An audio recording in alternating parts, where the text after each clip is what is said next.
Good morning, and thank you so much for registering and attending this morning's Resilience Conference on Decoding the Weather Machine, organized by New Canaan Library and the New Canaan Land Trust.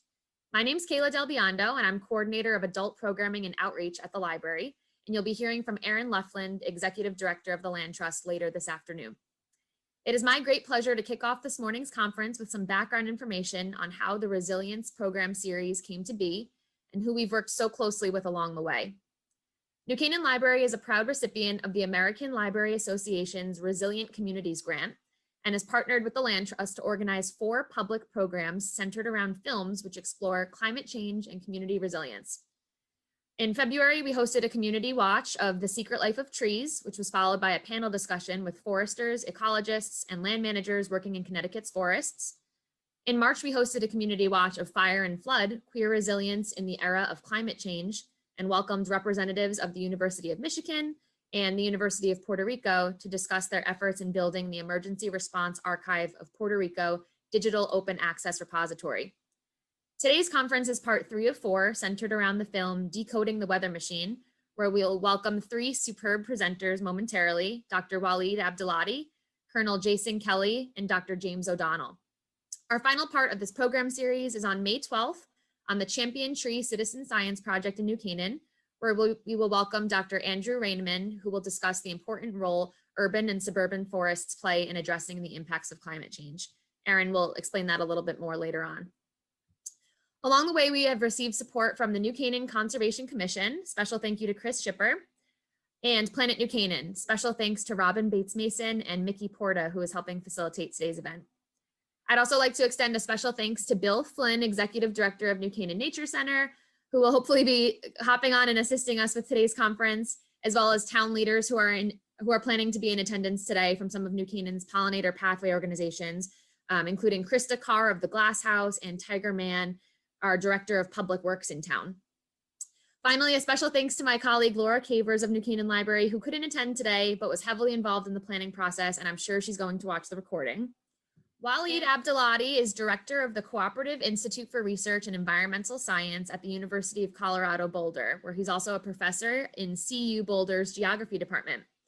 Dr. Abdelhadi's research focuses on the use of satellites and aircraft to understand how Earth's glaciers, ice sheets, and sea ice are changing and the implications of those changes for the Earth system. Dr. Abdelhadi has spent 14 years working for NASA in various capacities, including as NASA Chief Scientist, advising the NASA Administrator on matters related to NASA's science programs and strategic planning, and serving as key NASA science interface to the White House, Congress, and other federal agencies. Dr. Abdelhadi earned a BS from Syracuse University and a Master of Science and PhD from the Colorado University Boulder. So Waleed, welcome, and you can take it away with the first presentation.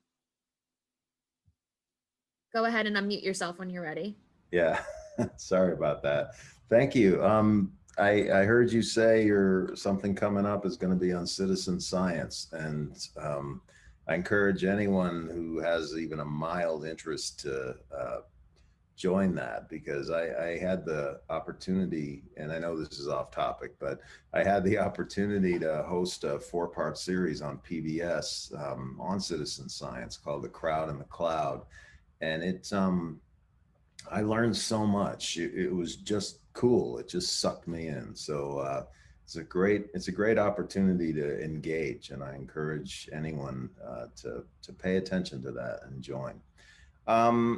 So the bio that Kayla just read covered sort of the elements of my background. There's a little more to it than that. I think in conversations like these, people always want to have some sense of, well, how did you get to where you are or to do what you're doing?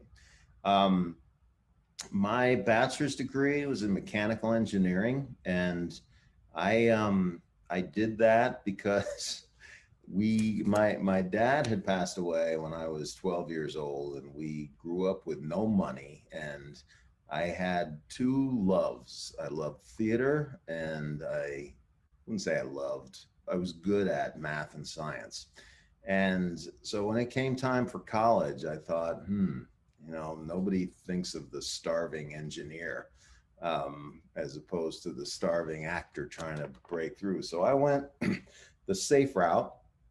And I don't regret it. I studied engineering, but I was terrible at it. I'd get to work late, I'd leave early, I'd take long lunches. And it occurred to me, I made the wrong choice in my career. Or shouldn't say made the wrong choice. I did something that didn't quite fit me. So I went back to graduate school, and the first job I had as an engineer was working on a company that built satellites. And in graduate school, I learned, you know, I'm more interested in what the satellites are looking at, the Earth itself and the processes that are going on, than I am in the actual engineering behind them, building them, designing them, developing them. So I happened to take a class from a guy who studied the Arctic. And he spent years in the field making measurements on Arctic sea ice, on the ice sheets, the Greenland and Antarctica. And I got sucked in, and he was looking for somebody to work with satellites that looked at the Arctic. So I had this engineering background. I understood satellites, and he agreed to take me on to study the Arctic. What I would tell, or not at the time, but since then, I would tell my kids I watched ice melt from space. That's what my PhD work was. But I fell in love with it. And so I got my PhD in geography with this individual. And because I had that mix of science and engineering, NASA was a great fit for me. So I went to NASA first as a researcher, then I ran the programs that funded other researchers, then I ran a research group. And interestingly, I had left, I had promised my wife we wouldn't stay in the DC area for forever. And after 12 years, I left, came back to the University of Colorado, which is where we met, and got a faculty position, ran a small research center focused on studying the Earth from space. And then I got a call to go back to NASA if I were willing to be the chief scientist. And that was a great gig. I loved it. I never imagined they would pick me or ask me. I was shocked when they had called me, but I agreed to do it for a couple of years. So I took a leave from the university and went back. And the reason I'm bringing this up is because I asked the administrator. I said, "Why an Earth scientist and why me for NASA chief scientist? This is NASA. I would have figured it's historically gone to somebody who studied Mars or astrophysics or something like that." And he said, our biggest challenges are in Earth science. Nobody asks us why we land stuff on Mars. Nobody asks us why we're staring out into space at the farthest reaches of the universe. But I constantly get asked, why does NASA study the Earth? We got other agencies that do that. And he said, so I wanted an Earth scientist, someone who could explain to Congress why we're asking for money to study Earth. And he said, and the other thing, a key element of this job is telling stories, being able to tell the story about what we do.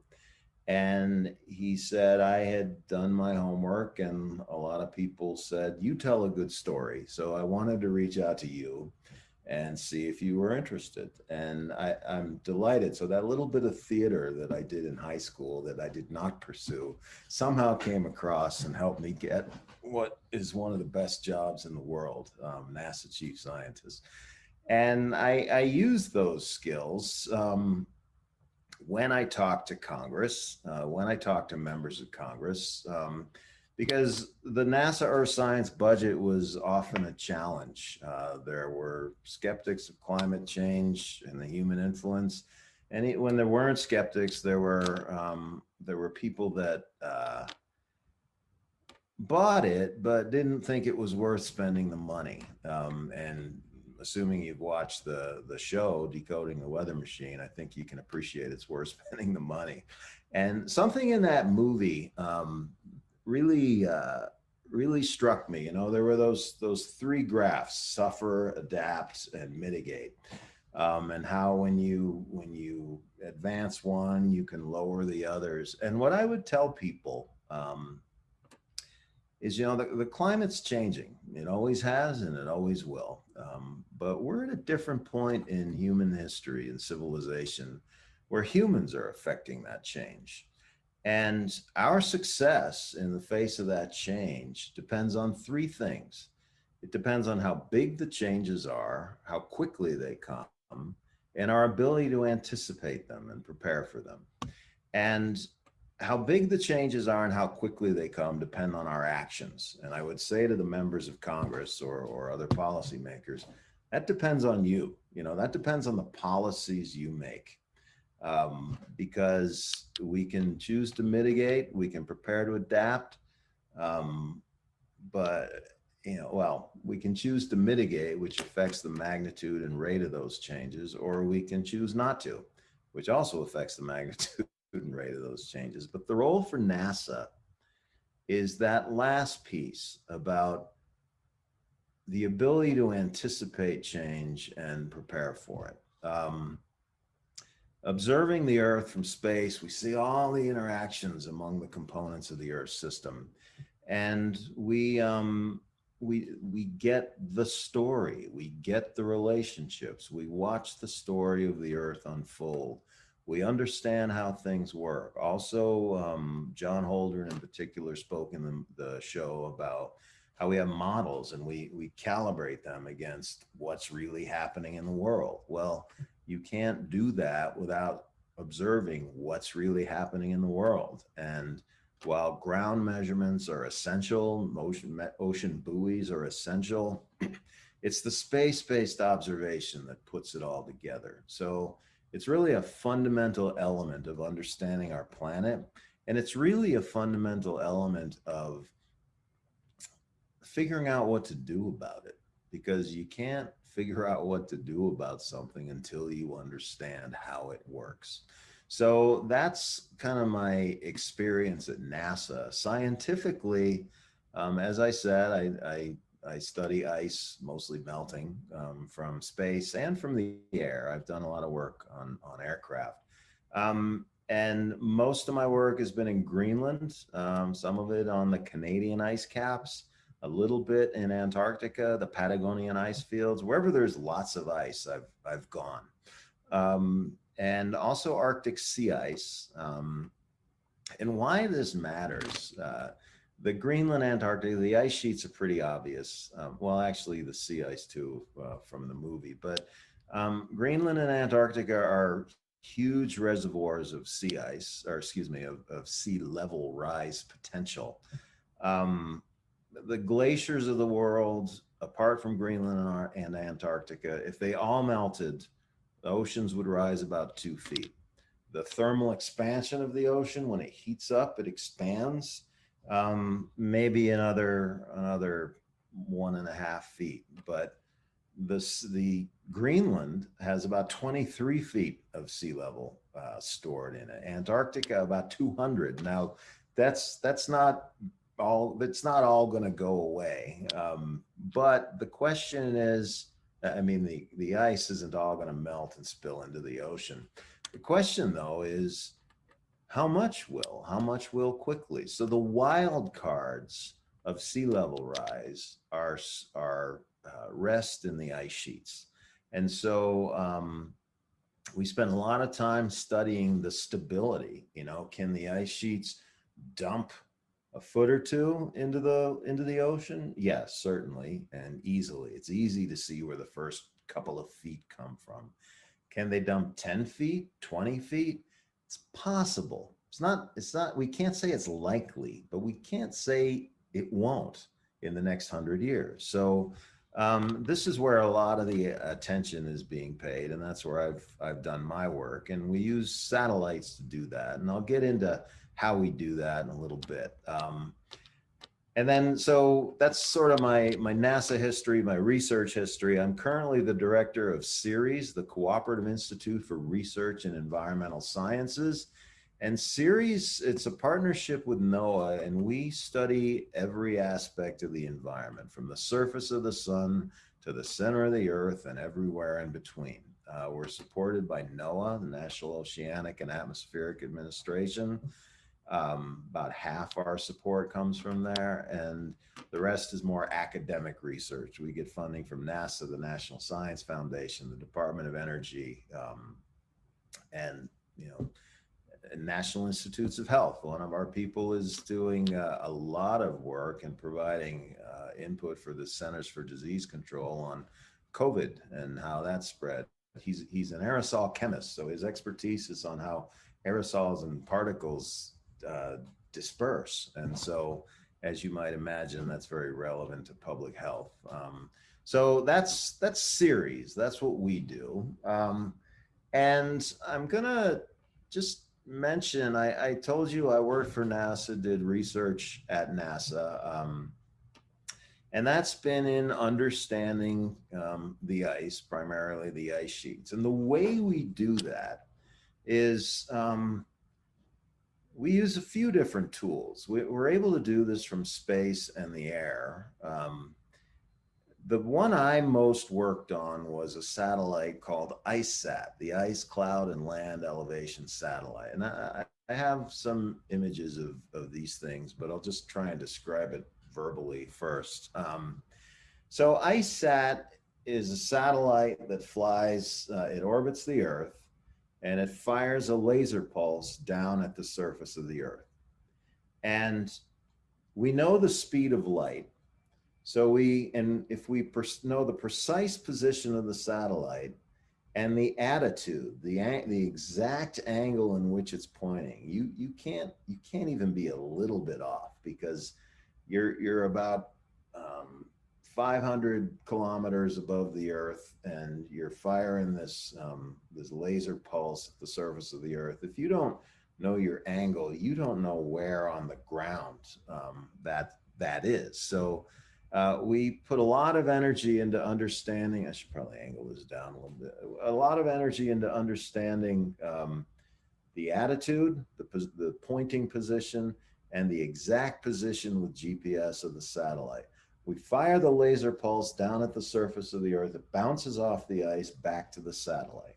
We know the speed of light, so we time it very precisely. And with all that information, we can measure the height of the ice below. So you know where the satellite is, you know where it's pointing, you know how long it took the laser spot to go to the surface and come back. You divide that by 2, that's an important step. And we can get the height of the ice.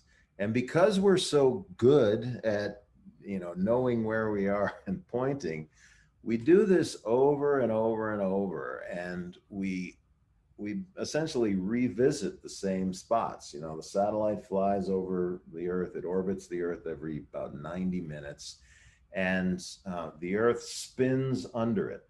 Okay, so you can imagine that the satellite is laying down these ground tracks and the Earth spins under it. So over the course of 24 hours, we're kind of back to where we were. So we measure over the course of years the difference in the ice elevation, because we know precisely where it was in 1 year, and then a year later we've gone back to the same point, and we measure it again, and we can measure the change in height of the ice sheets. And by knowing the density of snow and ice, we can figure out how much mass was lost from the ice and how much was spilled into the ocean. So that's one tool. We have another tool. I'll save the coolest for last, but in the simplest sense, with radar and with visible imagery, we also can measure how fast the ice is flowing. You saw in the movie, a friend of mine, David Holland, putting instrumentation on the outlet glaciers, the Jakobshavn ice stream in Greenland, which is the most beautiful place in the world.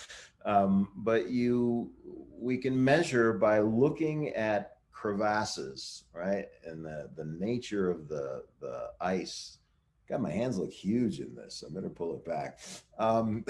the nature of the ice is such that it's got crevasses. It's got distinct features. So we can look at a satellite image and look at it again in a few years or a year and see how much that ice has flowed.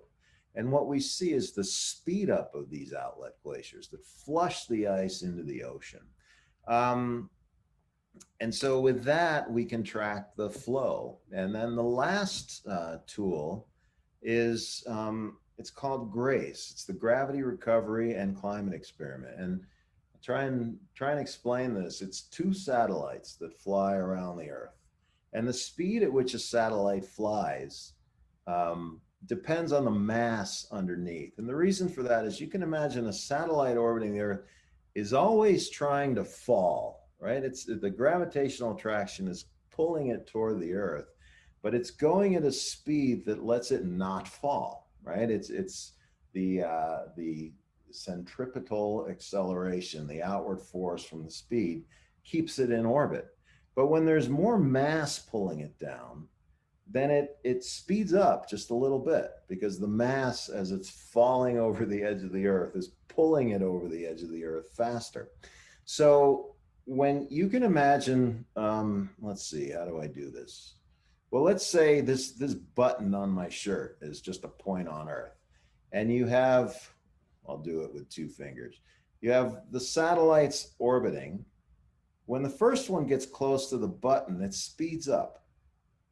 And then when it passes the button, it slows down, but the other one speeds up. I hope you can see this. It's much better in a room when I can use my big hand, these big hands. So by measuring the separation of the satellites, we can understand the mass beneath them. And as ice shrinks, with every orbit, well, over the course of years, the separation of those satellites gets less and less and less. If the ice grows, the separation gets more and more and more. So there are lasers that shoot between the satellites to measure the distance between them and the separation. And I have a cool figure I'll show you in a couple minutes about that. But those are kind of the tools of the trade. The laser altimetry, I did a lot from aircraft as well, did a number of aircraft flights. But this is how we study the ice. And that's just one element of the Earth system. But I study ice because I'm trying to understand sea level rise and the potential for sea level rise. And sea level rise is a really, I don't want to say valuable tool. It's a valuable communication tool because it's tangible. If I tell you temperatures are going to go up 3 degrees, if I tell you temperatures are going to go up 2 degrees Celsius in 50 years, a lot of times I say that and people say, well, what's that in real temperature? What's that in Fahrenheit? But it's hard to get your head around it. What does that mean? But if I tell you oceans are going to go up a couple of feet, that's tangible. And in the case of sea level, it creeps up on you. It's slowly rising, but you can see it. There are so many vulnerable populations.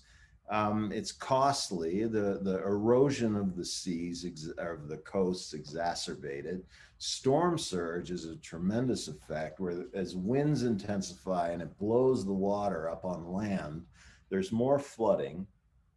And it's really, it's an existential threat, and certain Colonel Kelly is going to talk about that from the standpoint of Norfolk and from the standpoint of military interests. But sea level rise is kind of my area of focus, and there's always a challenge. You know, Decoding the Weather Machine was about climate change and its impacts on weather. There's always a challenge with communicating to people, because I had the privilege of testifying in Congress just last week, actually. And even when people accept it, they have very differing views on what to do about it. You can imagine somebody from Houston saying, yeah, we're feeling the effects of sea level rise, but our livelihood depends on the oil industry and what we do. So there's a tension there in priorities. And I always, whenever I talk about this with people, I always make it a point to demonstrate a respect for opposing views because people don't have the views they have that are different from your own because they're not thoughtful. They have them for a number of complex reasons. And just as I want people to respect what I'm telling them, I need to show them the respect that I want to get from them. And that was something, again, when I was at NASA, I would speak to some of the most conservative members of Congress from these districts whose livelihoods depended on oil production, and they were representing their constituents. And the conversation was never, here's why you're wrong and here's why I'm right. And of course, I'm exaggerating there, but it was, this is why you care. These are the impacts. And I'll listen to you and tell me why, as you tell me why I should care about your perspective. But this is such a complicated, complex, multidimensional challenge that the only way we're going to be successful is if we really consider all the elements. And by dismissing the economic components for some areas of the country in favor of the scientific components, yeah, obviously the scientific components ultimately need to prevail. We're going to get the environment we're going to get, and we're going to need to take steps to prevent that from being a very destructive, harmful environment. But progress comes when we look at the whole picture and understand all the dimensions of the change. And what I told the members of Congress last week is they've got hard choices to make. I get that. And I look forward to them making those hard choices. But as a scientist, I know what's coming if we don't make certain choices. And we want to support that decision-making process. And I'll just rattle off a few things about what we've been seeing, and I'll wrap it up in a couple minutes. But over the last 50 years, even more, in addition to warmer temperatures, we've been seeing greater flooding, more severe droughts, more wildfires, disappearing glaciers, shrinking ice sheets, rising seas at an accelerating rate. Sea level isn't just rising, it's speeding up at the rate it rises. And the shrinking Arctic sea ice. And all of these are happening now. This is what we said. The first time I ever testified in Congress was more than 2 decades ago. And this is what we said would be coming. And it's happening. We're seeing it. And we know pretty well the implications of these changes. But we also know the impacts that if this continues, which it very well, which it will, the impacts, continued increases in extreme weather and its costly consequences, inhibited economic growth, reduced water availability for agriculture, energy production, industry, and the environment, dangerous health effects, harm to the interests of indigenous people, degradation of outdoor recreation environments, there's more, destruction of critical ecosystems, loss of biodiversity, food and water insecurity, infrastructure damage and deterioration, damage and high risk to coastal communities in particular, high costs of adaptation, forced migration, what we call climate refugees, political, economic, and humanitarian instability posing national security risks, impact to military operational capabilities, and much more. And there's no question that there'll also be cascading effects that go far beyond the obvious ones, which I just listed. And the last thing I'll say about this is the impacts of change tend to hit and will hit those hardest who have the fewest resources to deal with them and where resilience is lowest. Investing in resilience and being prepared for the change, in my view, is one of the most important investments we can make. Now, I just rattled off a bunch of depressing stuff, and I don't want to leave you with a sense of, oh, geez, this is awful. This is going to be horrible. I'm hopeful. because we have the capacity to manage this. We have the capacity to reduce emissions, to lower or minimize the worst effects of climate change. We just need the will to implement them, because doing so does come at a cost to some sectors. And we have the capacity to adapt. We're I think, a incredibly smart and capable society. So I'm still placing my bets on we're gonna be okay. It's not gonna be great, but I think we can avoid the worst effects of all of this. But we need to take a sober look at what these things are. We need to really understand them. Um, we need to understand the implications of our actions. And I'll be honest, more importantly, we need to understand the implications of our inaction. So I'm grateful for the opportunity to speak here. I have a couple images, but I think I'll just skip them. Um, and I'm really, really, really appreciative of you. The fact that you're paying attention, the fact that you're taking the time on what I'm told is a beautiful day in Connecticut. Um, to hear this and to educate yourselves and hear from those of us who work in these areas, is what it takes to be successful. So thank you for your time. Thank you for your attention. And with that, I will take any I'll questions. ask you a question. I really like how you said progress comes when we look at the whole picture, and how it's critical to have respect for people with opposing views, because everyone is kind of working within their own community and their own life and their own role, right? So you said one of the best things we can do is invest in resilience. Mm-hmm. What is that like? What would you sort of recommend, even, for us as a town? What does that kind of look like to invest in resilience? Yeah, it's I guess in the simplest sense, it's anticipate what is likely to be coming and prepare for that. In some towns, I mentioned the congressional testimony. One of the witnesses for the Republican, the way hearings work is the majority, in this case, the Democrats call 3 witnesses, and the minority calls 1 witness. And the minority called a gentleman from Tybee Island off the coast of Georgia, who's living it. They're building seawalls. They're elevating homes.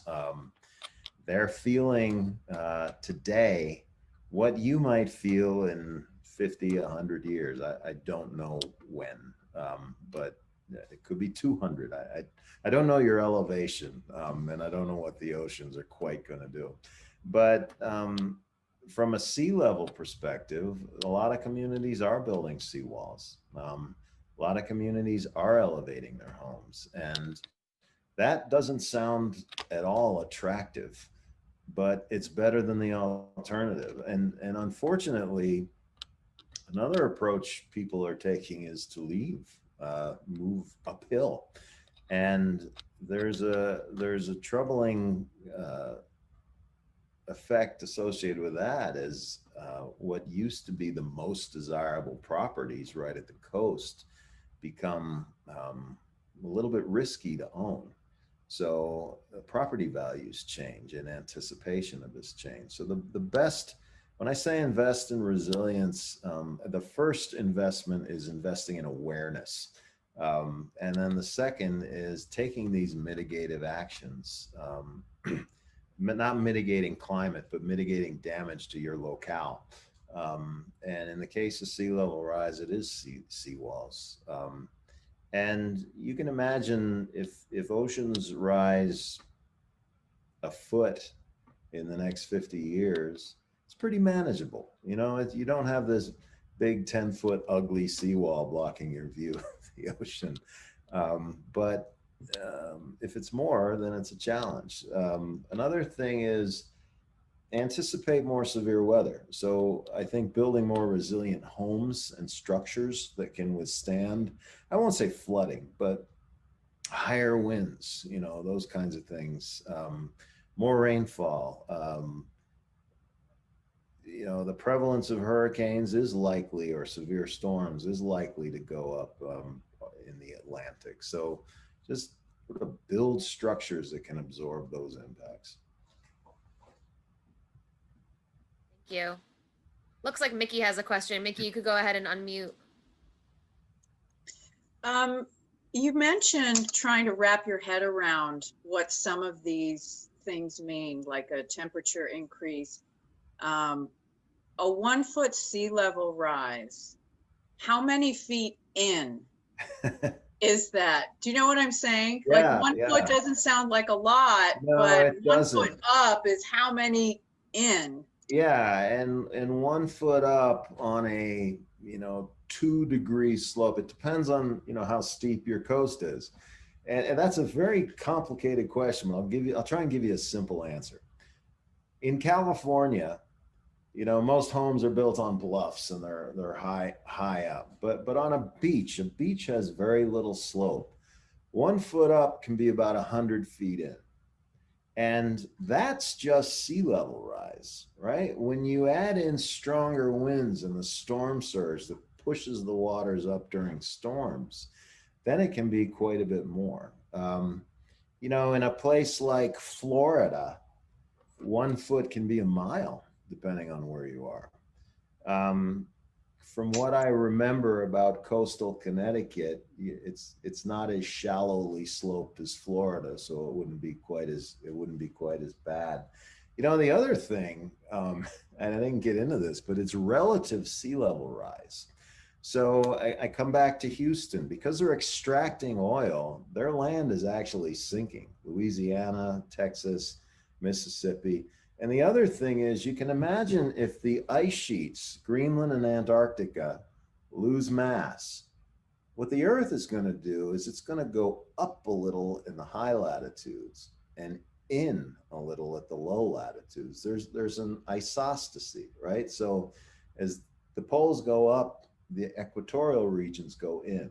So that exacerbates sea level rise as well. Now, I'd say in New Canaan, Connecticut, you're kind of at the sweet spot where the up and the down will cancel out. So I don't think you have to worry so much about that. But anyway, a long answer to your question. Sorry about that.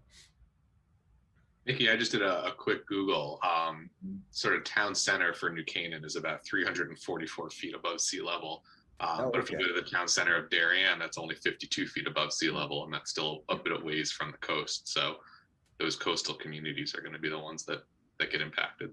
Yeah, and it's a shallow slope. You can do the geometry, a 1 degree slope, which is about right for most, 2 degree slope, which is about what most beaches are on average, will translate to about 100 feet inland.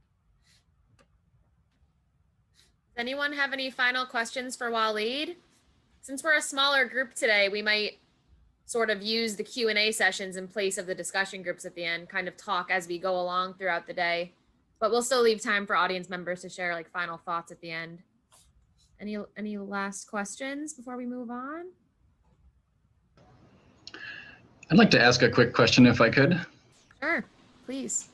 Dr. Waleed, thank you very much for your presentation. First of all, go see you. I'm also a buff. So you can see why my wife wanted to move back here. Boulder is a very hard town to leave. Yeah. I can appreciate that for sure. But my name is Will Veach, and I work for the U.S. Army Corps of Engineers at headquarters. I'm temporarily leading the Climate Preparedness and Resilience program. I have a question that I ask everyone who is a researcher in your field. What's the highest reasonably plausible projection of sea level change? And we're working with Robert Nichols and Detlev Stammer and Roderick van der Waal and others on this. So, we're getting this from many, many people. And so you're not the only one I'm putting on the spot here, but not to say the highest possible, not the worst doom and gloom scenario of ice sheet instability and ice cliff collapse. But if you're designing something and you want a plausible high end, what's a plausible? So the IPCC, the Intergovernmental Panel on Climate Change, kind of says it identifies likely ranges of sea level rise. So that's without the wild cards. And what they have as the highest in the likely range is a little over 3 feet by 2100. That's if we don't change anything. That's if we just carry on as we are. If we take aggressive action, they have it at about 1.5 feet by 2100. And there's so I'd use those numbers with a margin. I'd increase them by 50% because there's just stuff you don't know. That won't help you if the worst of the worst happens, but it sort of takes what's likely, builds in a buffer, and hopefully that works. Now, what a lot of, not a lot, but what some people point to in the doom and gloom scenario is the last time the Earth was this warm was 125,000 years ago. So human civilization has never known these temperatures. Human civilization has never known an ice-free Arctic, which I didn't get into this, but will have huge implications on weather patterns. The movie got into that some. And at that time, 125,000 years ago, the oceans were about 20, 25 feet higher. Some estimates 30 feet higher, 10 meters. So I wish I had a better answer, but if I were you, I'd take that 3 feet and I would probably add 50 to 100% margin on that. Because the other thing is when we scientists, we want to be right. So we don't inject a lot of uncertainties or the wild cards. You know, models tend to be a little conservative by nature. When we're wrong, we tend to be wrong in one direction. So stick with the 3 feet, add 50% or double it. And that's what I would do. I'd buy whatever place you were selling that had those resilience measures built in. Fair enough. Thank you. We're trying to be green, talking about mitigation. We're trying to be green. We walk wherever we can. We have a hybrid car. We have solar panels. We have LED lights, every single light, and low flow toilets. What do you recommend for me to do at home? And part two, what is the most important part of the White House infrastructure proposal? And or what would you add to the White House infrastructure proposal? Home infrastructure. So for what sounds like you're doing everything you can as an individual. So I wouldn't have any recommendations for you to do at home except tell your friends and colleagues how great it is, so that they get on board. You know, it's interesting. I'll equate it to mask wearing. You know, and when the masks with COVID were first coming out, it just felt weird, you know, and people were resistant to it, and there's still resistant people to it. But once it became normal, it just, you see someone in a mask, you don't think much of it now. I think the same is true with environmental practices at the individual level. Almost everything we do saves money. It doesn't cost me money. Solar panels are a great investment. I'm getting 7.5% return on them. Walking saves me money, and it's good for my brain, my heart, my lungs, blah, blah, blah. The benefits of mitigative action are tremendous. The problem is the large-scale mitigation does come at costs to some people. You know, the miners suffered, the coal industry suffered, as not because of climate change, you know, steps moving away from coal, because costs, it became easier to extract oil. So the coal industry suffered as a result of that. So there are sectors that do feel pain, even if at the individual level we don't. Regarding the president's climate or infrastructure plan, I was actually on the Biden transition team for NASA. And I'm not a political guy. I'd have done it for a Republican. I'd have done it for a Democrat if I believed in what they were trying to do. I think the infrastructure plan is great. And I think it's, what it does is it nationalizes the attitude toward, hey, we got to do something about this. And I think in the long term, the benefits will far outweigh the costs. Now, I'm not an economist or an expert in those dimensions, but there's nothing in there. I don't see anything really lacking in there. It's pretty all encompassing. But I think, Great. it's a tremendous statement and it's a tremendous step. And what also gets lost, what some people say is, look, China's going to be China and they're going to use this. If we don't, it just puts us behind economically, you know. But I think what gets lost, and we've seen this in the climate talks this week, is leadership goes a long way. And if we can demonstrate cost-effective leadership with intent, I think that will have impacts the world over. So I'm delighted to see the infrastructure bill. I haven't looked at it enough to say, hey, this is missing or that's missing. But the things I've seen in it, I'm happy about. I think they'll serve the nation. I think they'll make us strong economically, and I think they'll make us strong environmentally. Great. That says a lot. Thank you. Thank you so much, Waleed, and thank you everyone for your questions. I think at this point we'll move on to our next presentation, but we'll have time at the end, like I said, to kind of digest everything together. So I think you have to go ahead and it looks like Let me unmute. That would help. Thanks, Kayla, and good morning, everyone. It's my pleasure to introduce Colonel Jason Kelly, who is commander of the South Atlantic Division of the U.S. Army Corps of Engineers.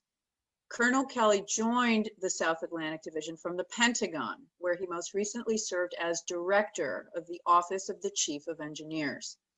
A native of Flint, Michigan, Colonel Kelly attended the U.S. Military Academy at West Point, where he graduated in 1994 with a commission as an engineer officer. He holds a bachelor's degree in mathematics from West Point and, yes, 4 master's degrees in engineering management from the Missouri University of Science and Technology, in statistics from the Georgia Institute of Technology, in joint campaign planning and strategy from the National Defense University, and in strategic studies from the U.S. Army War College. He is a graduate of the Joint Advanced Warfighter School, Combined Armed Services Staff School, the Sapper Leader course, as well as the Engineer Officer Basic and Advanced courses. He's also a certified project management professional. We are lucky to have him with us today at New Canaan Library. Thank you for being here, Colonel Kelly. Mickey, thank you for such a warm and welcoming introduction. And let me also thank Aaron and Kayla for finding and inviting me to participate. Kayla, I hope I hit the mark this afternoon. Will Veach has already introduced himself. Will is the Regional Technical Specialist for Climate Adaptation in the Mississippi Valley Division and the current lead for the Army Corps of Engineers Climate Preparedness and Resilience Community of Practice at our headquarters in DC. Will, you boosted my confidence this afternoon, and I now feel safer delving into this space, as I don't spend as much time here as I used to when I was commanding the Norfolk District, but my interest has not waned. You are certainly my lifeline during my round of Q&A here in just a bit. I'm an academic at heart. I spend lots of time in class, as evidenced by Mickey's intro. I'm fortunate today, and I don't take lightly the gift of knowledge that's being bestowed upon me and all within earshot. And hearing Dr. Waleed, I mean, I got excited. I got some notes that I've taken here, and I'm going to go back to some of our team on Monday. I'm an idea guy, and I think folks get a little worried when I have a lot of time to think. So this morning, this afternoon, time spent here has certainly been fruitful, and I'm grateful for all the work that's underway at the New Canaan Library and for providing this forum. Throughout the ongoing pandemic, I've asked my organization not to postpone, not to cancel. I'm into modification. And by that, I've asked our team to find new ways for us to do what must be done, with responsibilities in some of Mississippi, some of Tennessee, all of Alabama, Florida, Georgia, South Carolina, North Carolina, Puerto Rico, the Virgin Islands, Central and South America. We're busy. I spent the better part of the last year assessing what we need to do, acknowledging the conditions under which we must do that thing, and then in a responsible way, a safe way, adjust so that we protect all involved, to include me and those that I love.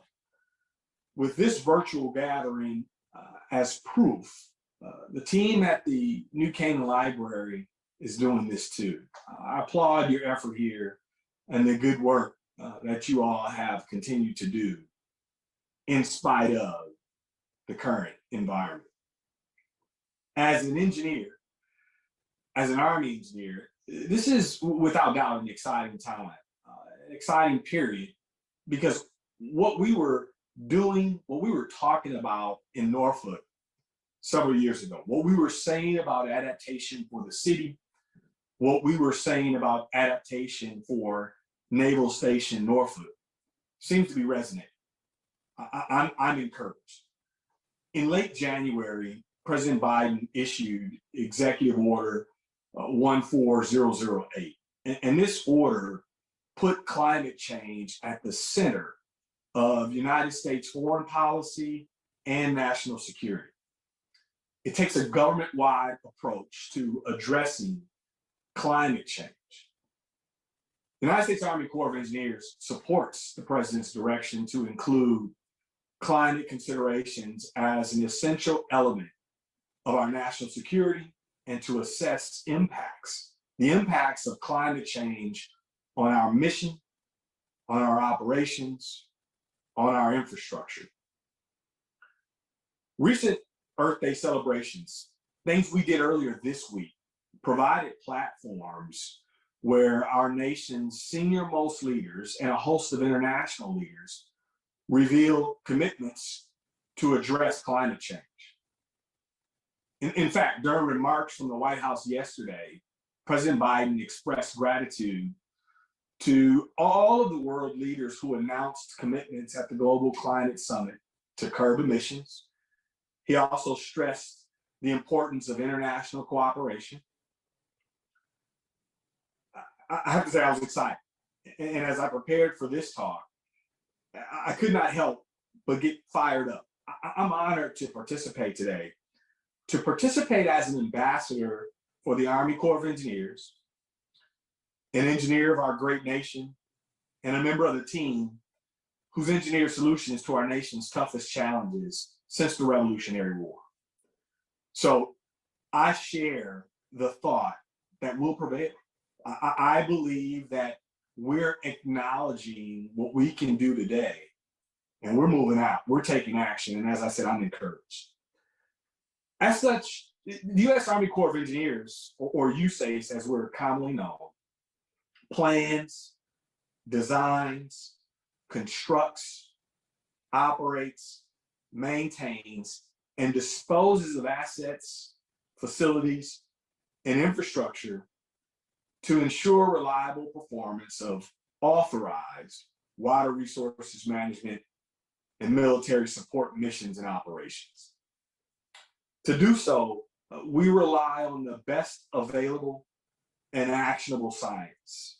As engineers, we're ideally placed to aggregate, integrate, and translate science into actionable information for decision makers. Leadership matters.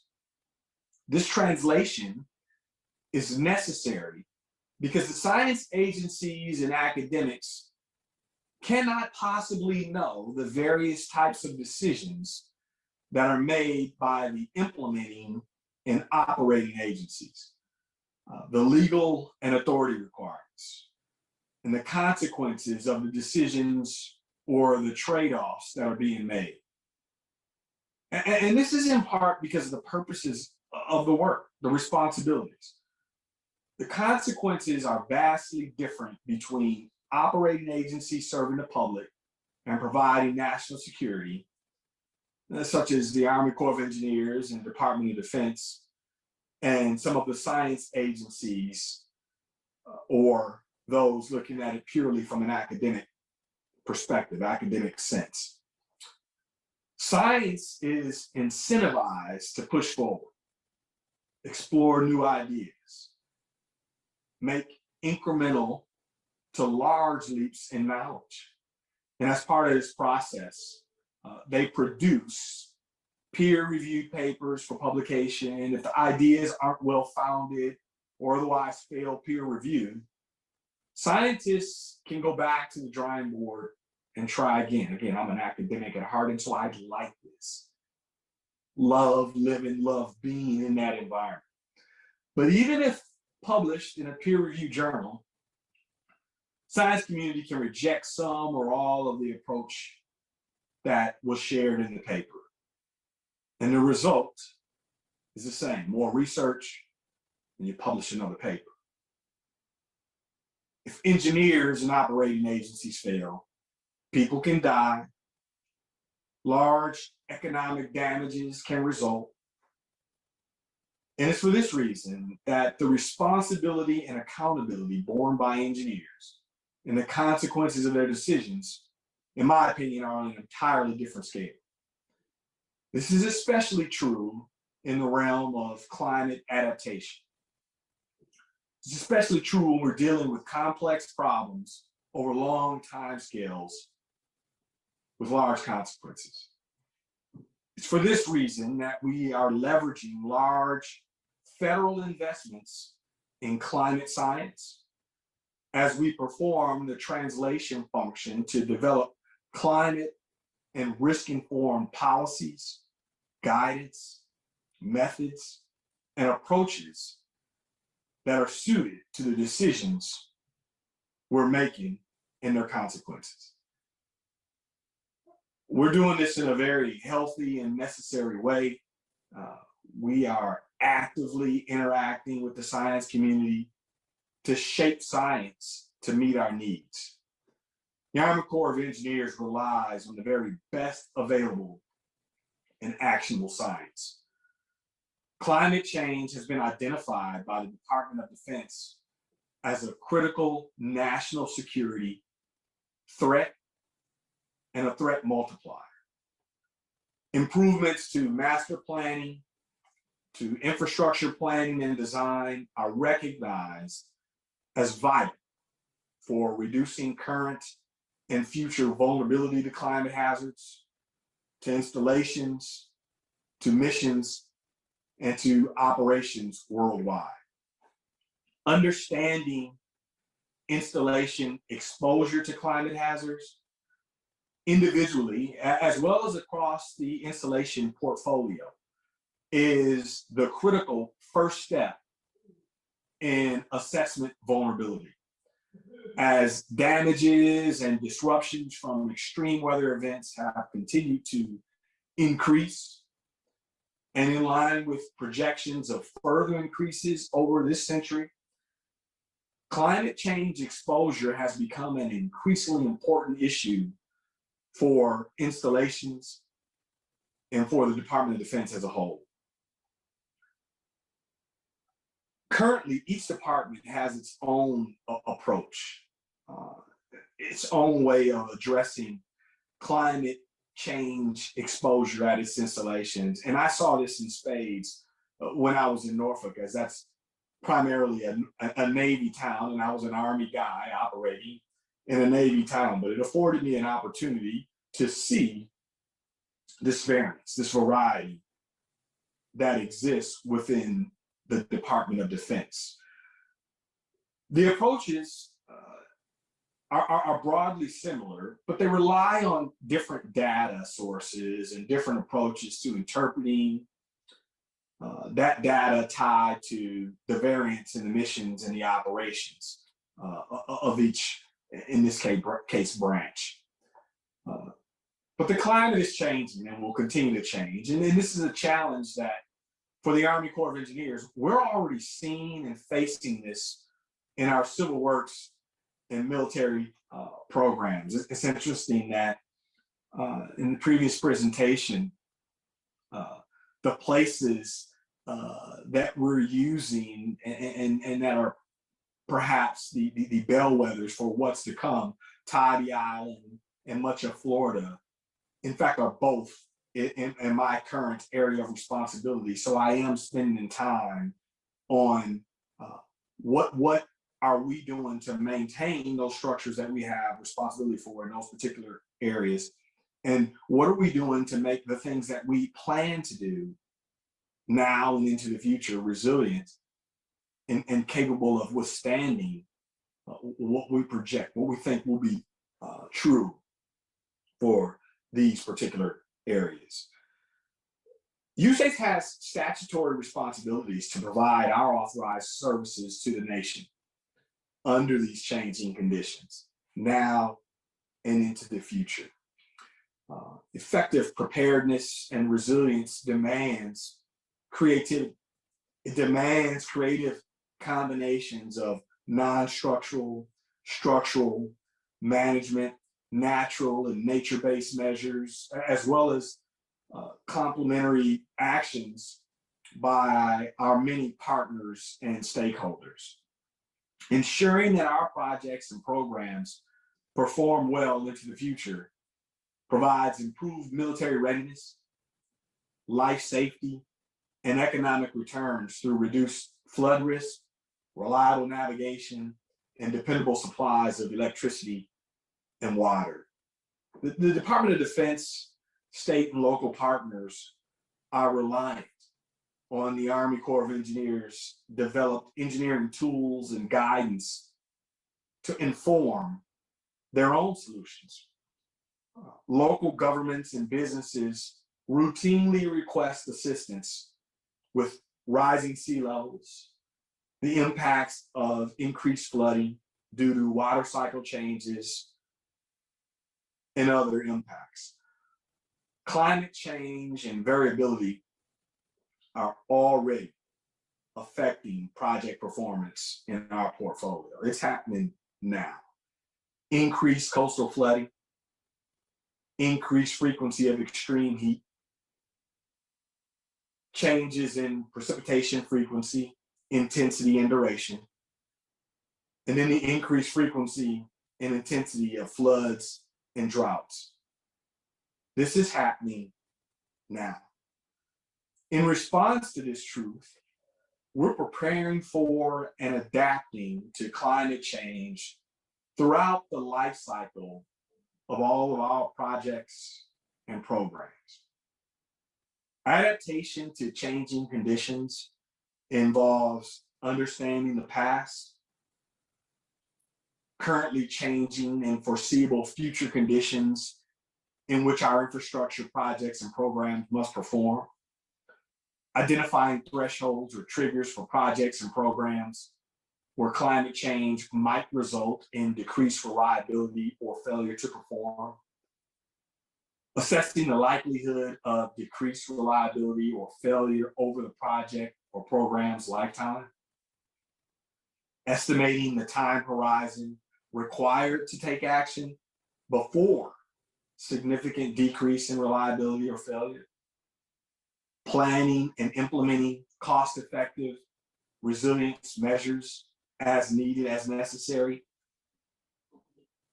We are active. We're supporting the Army and the Department of Defense through the development of climate screening assessment tools, along with guidance and technical support to achieve effective adaptation to the ever-changing impacts on our mission and operations.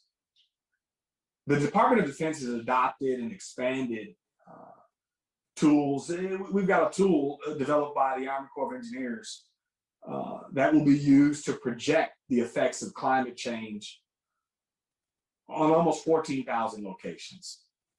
The Army Corps of Engineers Climate Assessment Tool, also known as DCAT, was released department-wide in September by the Office of the Undersecretary of Defense for Acquisition and Sustainment. During that same Earth Day event at the White House that I referenced earlier, Pentagon officials announced that the DCAT will now be used to complete climate exposure assessments on all major U.S. military installations in the continental United States and overseas.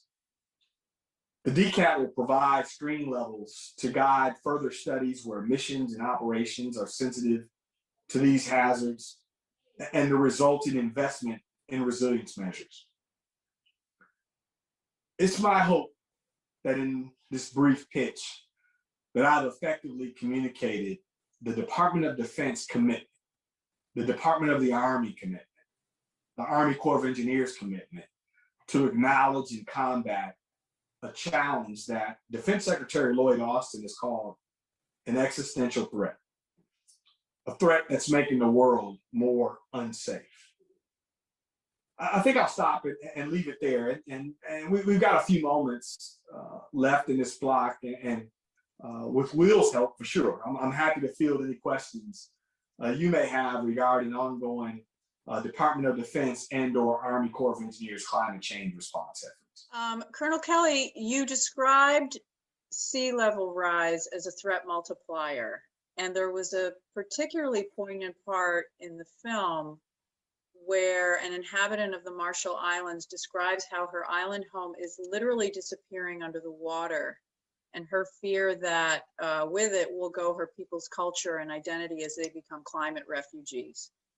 What might the potential effects of such damage and displacement have on our global politics? And what do you or the Department of Defense see as some of the geopolitical areas of concern?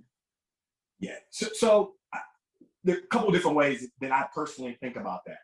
I'll first look at it from investment we've already made in access to places from a security standpoint that we need. So we invest in ports. We have ports of entry, airfields.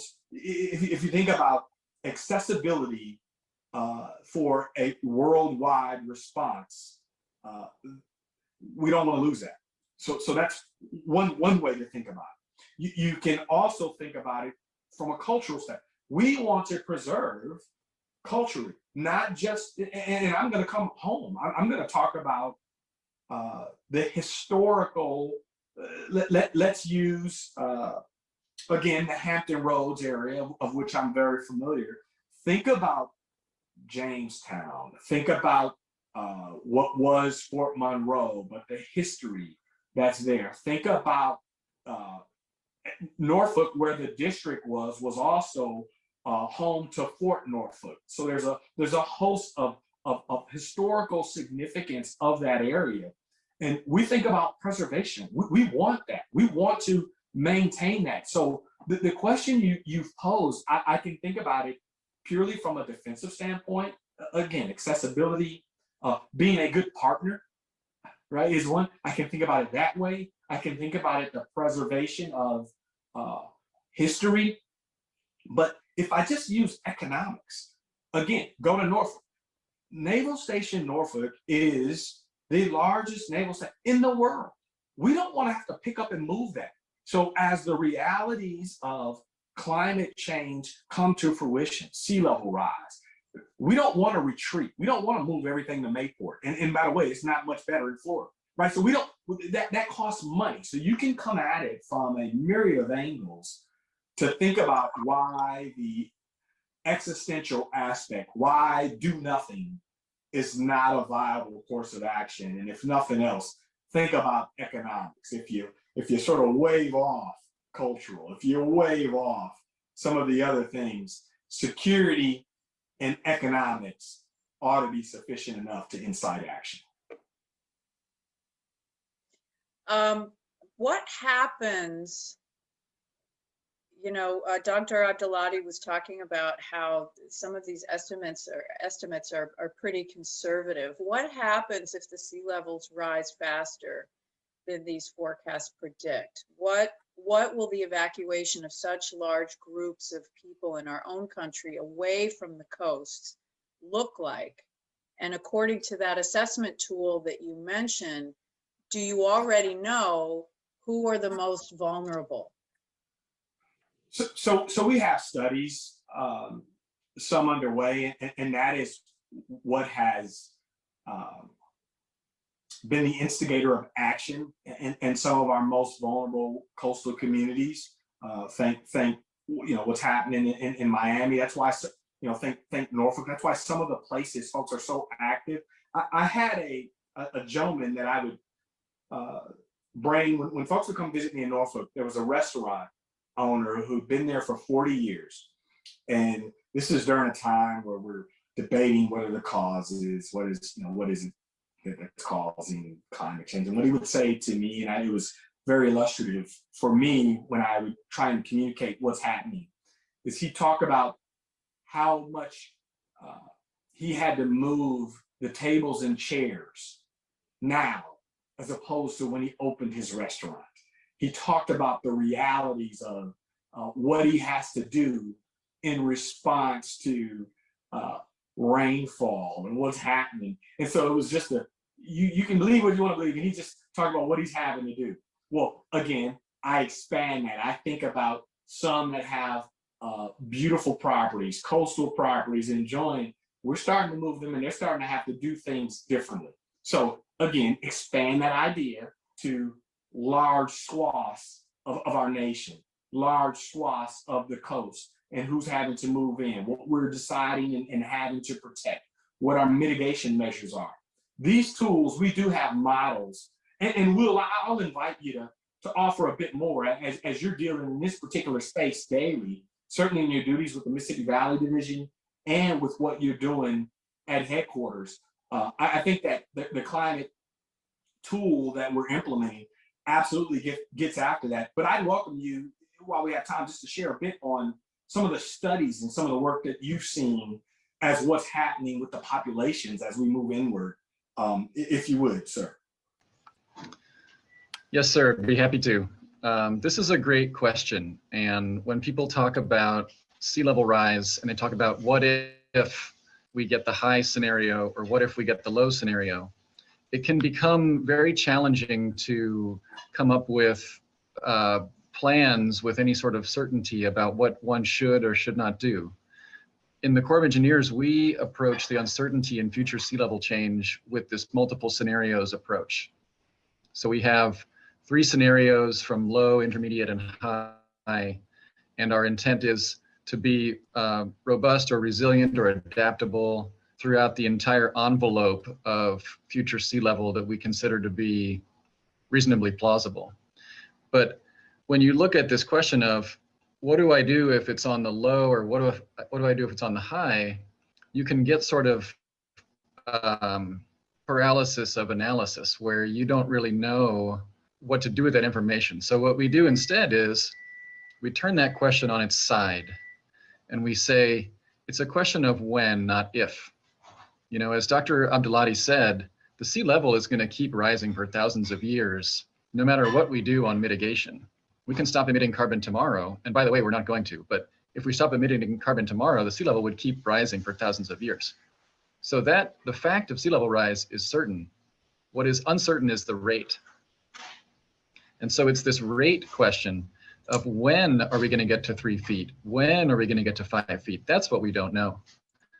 And so by phrasing the question that way, what we say is, all right, we have a trigger point where at 2.2 feet, something is in trouble. Our storm drains are no longer going to drain, or our evacuation route, our road is going to be underwater on every high tide. And that's the timing that is going to be an issue. And before that happens, we must take some action. And so from there, what we do is we back into what we call adaptation pathways, where you establish an indicator like sea level, a threshold, like I mentioned, and then you back into a lead time where you need time to plan, budget, design, and construct something to rectify that situation so that you still have a storm drain, or you still have an evacuation route, or you still have a very valuable community, as Colonel Kelly mentioned. Maybe there's some cultural resource that has to be protected. So by looking at it in a when, not if sense, you get a little bit more of an optimistic mind frame where you can start thinking about solutions instead of just saying, at this year in the future, the sea level could be 2 feet or it could be 8 feet, and I just don't know what to do. That's the sea level side. Sea level is in many ways the easiest climate change to deal with because it really just goes up and we just don't know how fast. Colonel Kelly mentioned the DCAT, the Defense Climate Assessment Tool. That integrates all kinds of other sorts of climate changes as well. Extreme heat, extreme precipitation, wildfire, erosion, all kinds of other things that are different sorts of climate changes that are manifested via different sorts of weather events. And so that's a more complicated kind of an analysis. I won't go into all the details, but what it does basically tell you is, in a relative sense, is this site more vulnerable than that site? Is this Navy base more vulnerable than that Army base? And so then what you do with that is you can go and do more detailed studies on your prioritized list. And you can look at what the vulnerabilities are being caused by and what we can do about them. We have a question in the chat from Christina Fagerstall asking, Colonel, are you involved with restoring wetlands to the Mississippi Delta or along the Gulf Coast, or is that the Civil Division? So I am involved, but not in the Mississippi Valley Division. So the Army Corps of Engineers, we have 9 divisions, and the districts, there are 43 different districts. I have one of the divisions and 5 of the districts, but southeast.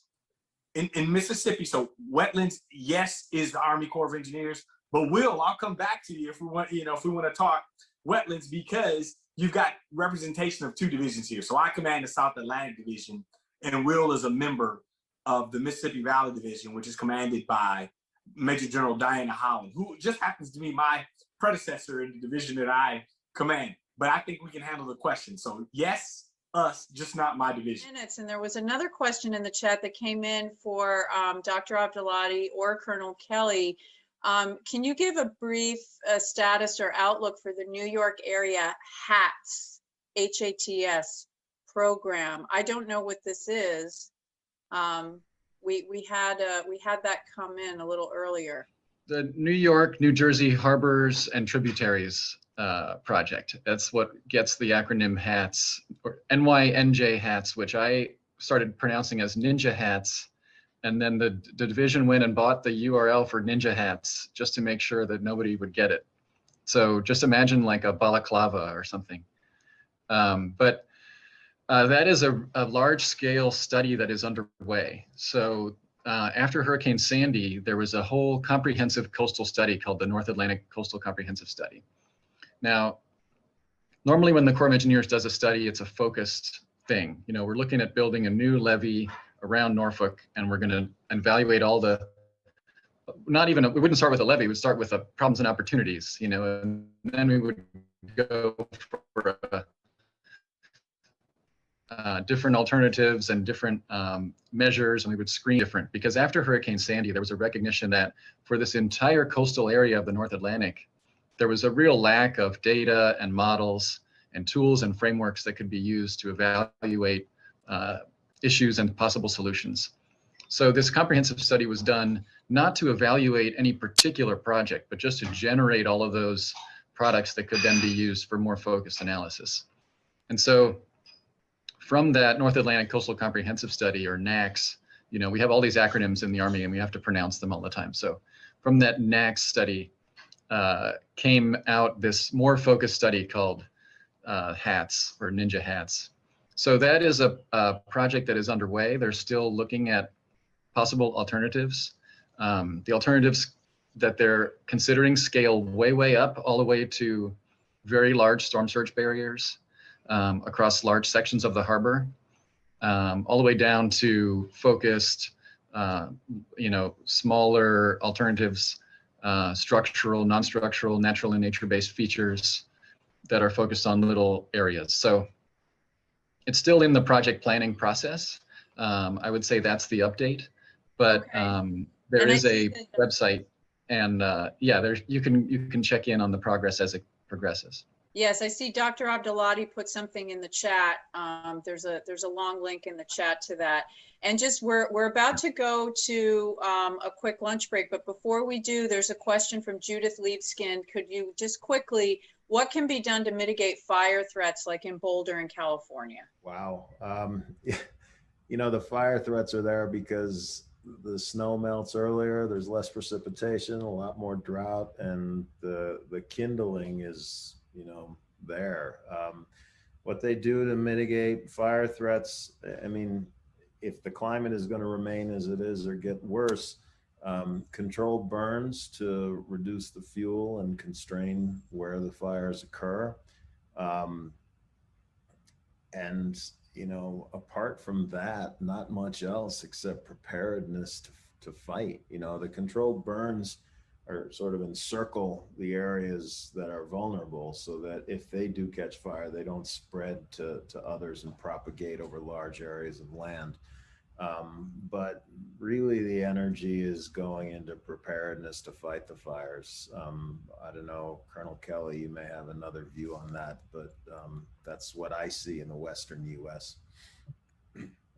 No, Dr. Abdulati, I cannot disagree, and I have limited experience as we just finished our hurricane tabletop exercise. So if we were to pivot to hurricanes, that's more my sort of bailiwick in my current duties here in the Southeast. I've got nothing to really add there. Will, I don't know if, as you operate in that space more from the headquarters, you may have a different take or something to add.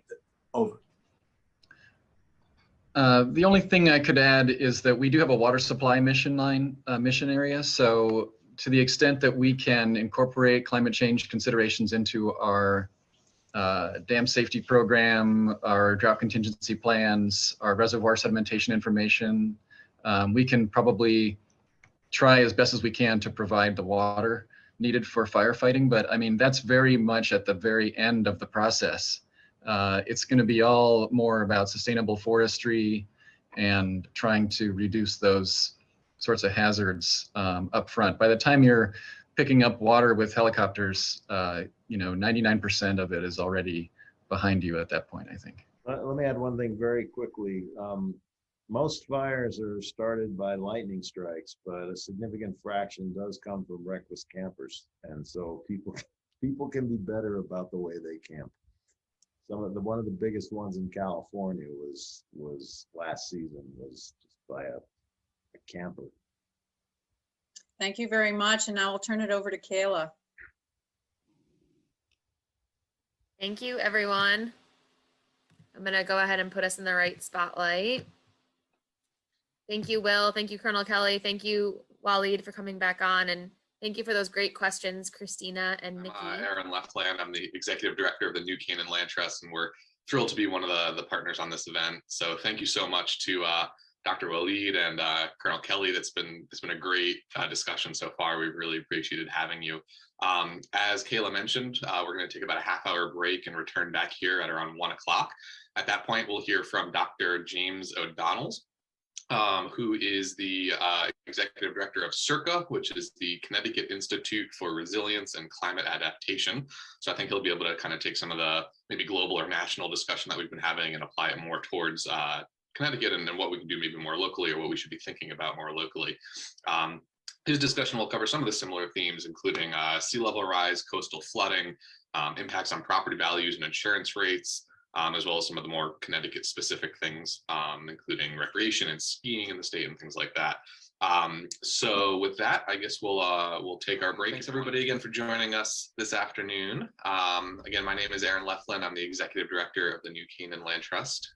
We're thrilled to be partnering on this program with the New Canaan Library, as well as our partners from the Conservation Commission and Planet New Canaan. To get started here in our afternoon session, I'm thrilled to introduce Dr. James O'Donnell. Dr. O'Donnell is a professor of marine sciences at the University of Connecticut and the executive director of the Connecticut Institute for Resilience and Climate Adaptation, also known as CIRCA. He has a BS in applied physics from the University of Strathclyde and a PhD in oceanography from the University of Delaware. Prior to joining UConn, he was a postdoc fellow in applied mathematics and theoretical physics at Cambridge University. He has studied circulation, turbulence, and waves in the coastal oceans using instruments, mathematics, and statistics. He's also he leads development and operation of the Long Island Sound Integrated Coastal Observing System, which combines an observational network, a data system, and models and analysis to understand and predict processes in Long Island Sound. As director of CIRCA, he coordinated the development of science and policy options for the state to anticipate and adapt to the effects of climate change. So with that, I'll turn it over to Dr. O'Donnell. Well, thank you very much, and thanks for hosting me to give this presentation today. I thank the library in particular. I'm a big fan of libraries. I grew up in Scotland in a little shipbuilding town near Glasgow, and what I'm showing here is my neighbourhood now. I live in Groton, and I'm coming to you from Noank. There's a little blue mark there with a little house on it. That's my house. Groton's over here, and the EB shipbuilding area is around here in Groton, and every point where the University of Connecticut Marine Sciences program is, there's a beautiful spot here right at the mouth of the Thames River, and I thought I'd show you what it looks like here. This is my office building with the red dot, and that's our research vessel, the Research Vessel Connecticut. And so for the last 34 years now, I've worked at UConn, and I've become a professor of marine sciences. And what I want to talk to you today is about what I've learned about climate change in the last 5 to 10 years or so, what the effects are in Connecticut, and I'm going to make a few suggestions about what we should do to try and reduce the impacts of the changes in climate. My subtitle here, Small Changes in the Mean Make a Big Difference, is sort of the theme. We're going to see some small changes in the mean temperature.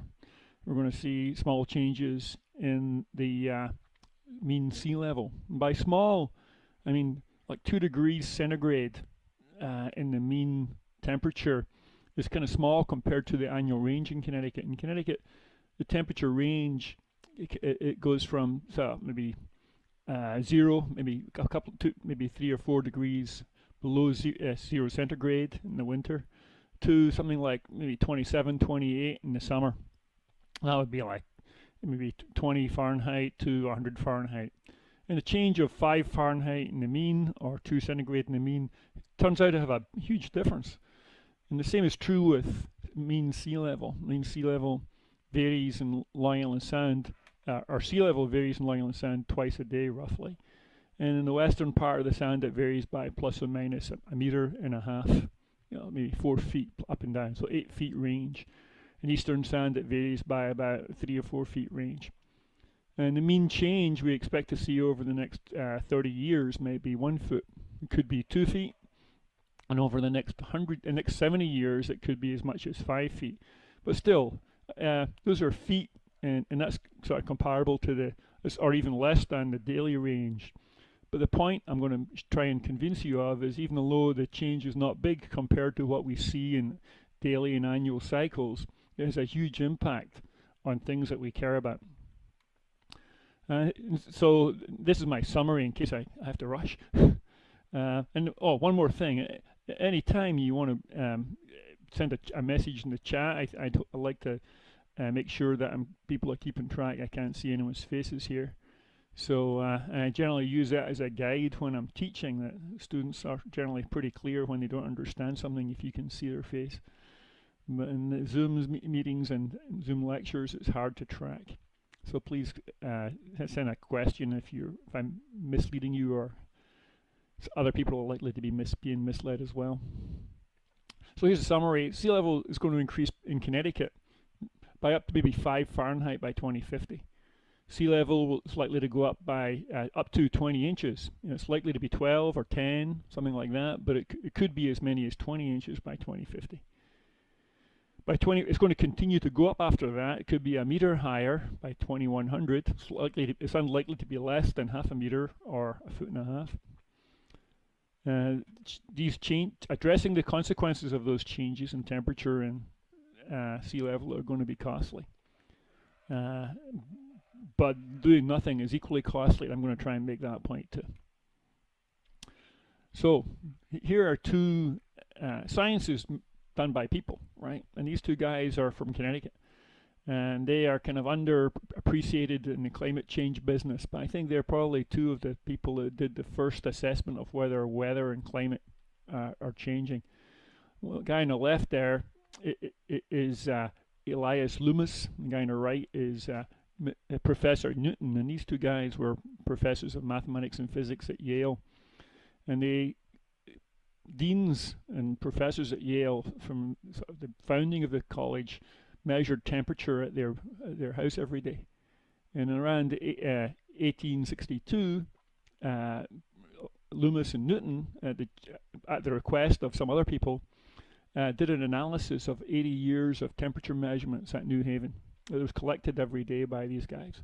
And there's probably 10 people who contributed to it. And this paper that I'm showing you a caption from is the first edition of the Proceedings of the Connecticut Academy of Sciences. And what they did is compared the date of first frost and the date of last frost during the first 40 years of that record to the second 40 years of that record. And there's a lot of careful corrections they had to make, because obviously temperature changes during the day. And if some days you measure it at 1 o'clock and other days you measure it at 2 o'clock, there'll be a difference due to the time of day of the measurement. And so they spent a lot of detailed in their paper describing how they corrected for all of that. But the bottom line is they found that there was no change. Right? This data, this graph here in green and red shows the mean cycle and temperature from their analysis between 1779 and 1820, and in 1820 and 1865. Sorry for the typos there. But basically, during that 80-year period from 1779 to 1865, there was no substantial change in the mean. The black line here shows the mean temperature by month in New Haven Airport, and that data was from about 1980 through 2015. And these dashed lines are measures of the statistical significance. And so what you see is the mean temperature in the winter has changed by 2 degrees roughly since Lewis and Newton's analysis. And it's a little less in the summer, but it's still about 2 degrees roughly. Now, these two guys were the first, I think, to ask the question, has climate changed? And the answer was no. Right? Now, it's pretty clear it's changed since then. That's what I'm going to show you there. And I'm going to show you more evidence about that in a moment. But one of the they also showed that small changes could lead to a big difference in things that matter. And the reason that they did the project was to assess whether or not the length of the growing season in Connecticut was changing. And for that, they picked the date of the last frost in the spring to the first frost in the fall as a measure of how well things could grow. And this graphic here shows the difference. Sorry, it's not this one. This one. This one shows a difference in the date. The red and blue are the last frost in red and the first frost in blue between 1779 and 1865. And then the blue and red pluses and circles are the dates between 1970 and 2015. And so it's only one period in that period when the last frost was later than the last frost in that early record. And the one or two, maybe the first frost is as early as it was in the colonial era, or the 1780 era. So my point is that if you average the red pluses and the blue circles, the difference between them is more than 4 weeks larger than the difference between the red line and the blue line. So consequently, the growing season in Connecticut, as measured in this way, has increased by 4 weeks, which is about 10%, and over the last 100 years. So climate has changed in Connecticut over that period. This is the most recent analysis of global temperature data. So here, lots of people collaborated to make measurements around the world, and they did lots of corrections, just like Lewis and Newton, because of the instrument changes and location and timing, etc.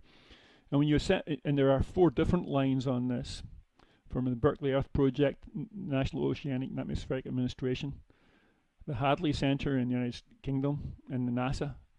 And they all agree, basically, the global change between 1880 and 2020 in global mean temperature follows this curve. And it increased by about half a degree up to 1940. There was a period where it was kind of flat, and then since 1980, it's been increasing about a degree. So since 1880 through 2020, there's been about 1.5 degrees increase in global mean temperature. That's a little less than in Connecticut, it turns out. The data for Connecticut is available too in this program called the Berkeley Earth Project. Allows you to go and extract things from county scale almost and make trends for that. And so it's unambiguous. The pattern is upward, and it's about 1.5 degrees globally and a little bit more in Connecticut. Now I'm going to show you why that small change relative to the wide range in air temperature makes a difference, a big difference. Here's data from airports Groton and Sikorsky since 1980, and these measurements are probably the highest quality measurements there are in the world, right? They are carefully maintained, calibrated, intercompared measurements that are acquired every 15 minutes. And you can see the annual cycle. It goes from about maybe 30 to minus 20 here. So there's a huge range at Bridgeport. Sikorsky Airport is in Bridgeport and at Groton.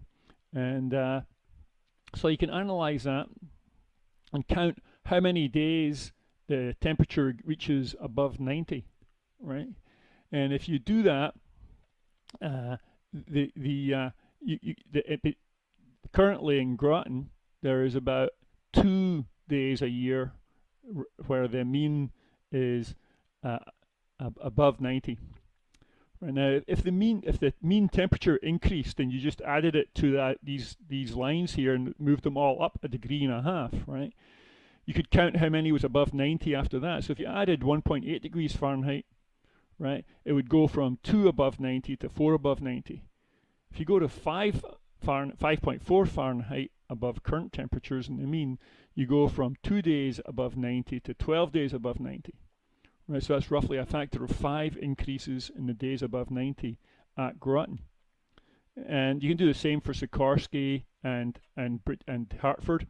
And they're different. In inland stations, the increase in the number of days above 90 for a 2 centigrade or 5 Fahrenheit increase in mean temperature changes from 4 to 25, or from Bradley it's about 12 to 43, right? So it's a substantial factor, right? And the same is true for other indicators of hot days. So there's a thing called the Tropical Nights Index, and those are the number of days when the low temperature for the day, which generally occurs in late in the night.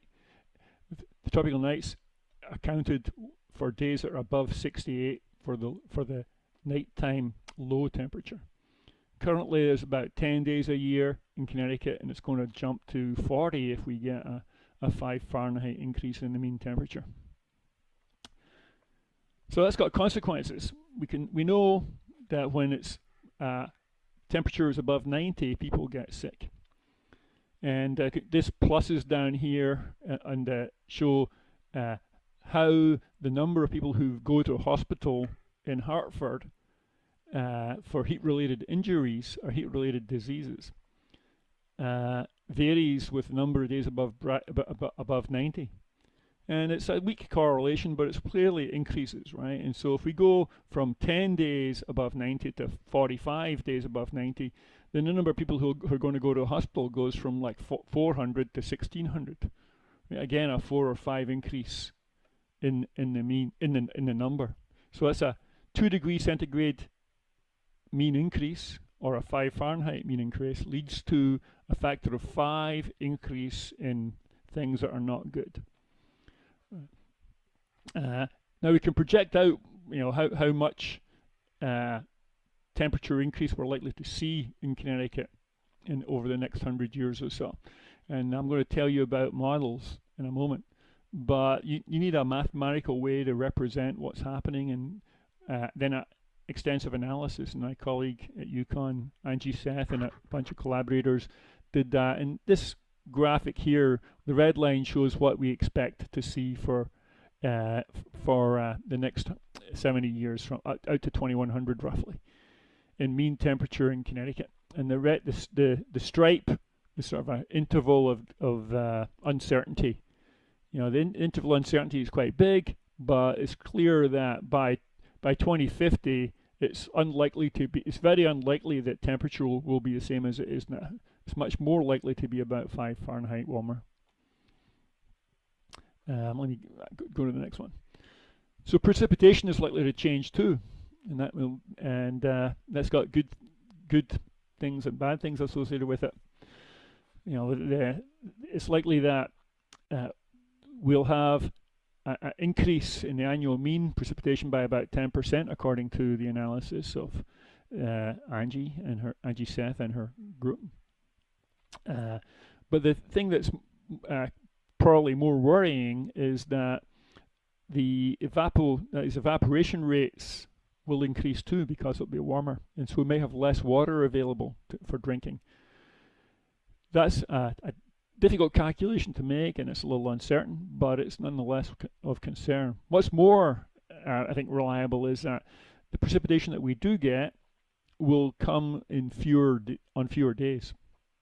And there's been a sort of a trend in that in data. This graphic on the right comes from a recent report from Yale, and it shows the number of days per year which the rainfall in a 3D interval is above 3 inches. Right, so it's sort of like how many really bad rainy days there are each year on average, and the dots are data, and the red line sort of shows a trend. But if you looked at the upper bound, it's pretty clear that the range is increasing, and there's complicated statistics that have to be applied to try and interpret these kinds of things. But it's pretty obvious from just eyeballing it that the occurrence of heavy rainfall events is increasing.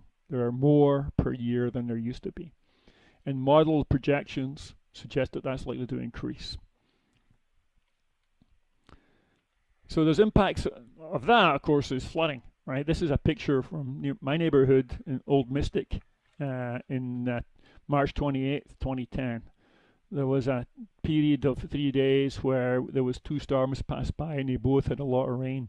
Consequently, the river, which passes through Old Mystic and down into Mystic, past Mystic Seaport, etc., it flooded higher than was ever observed before.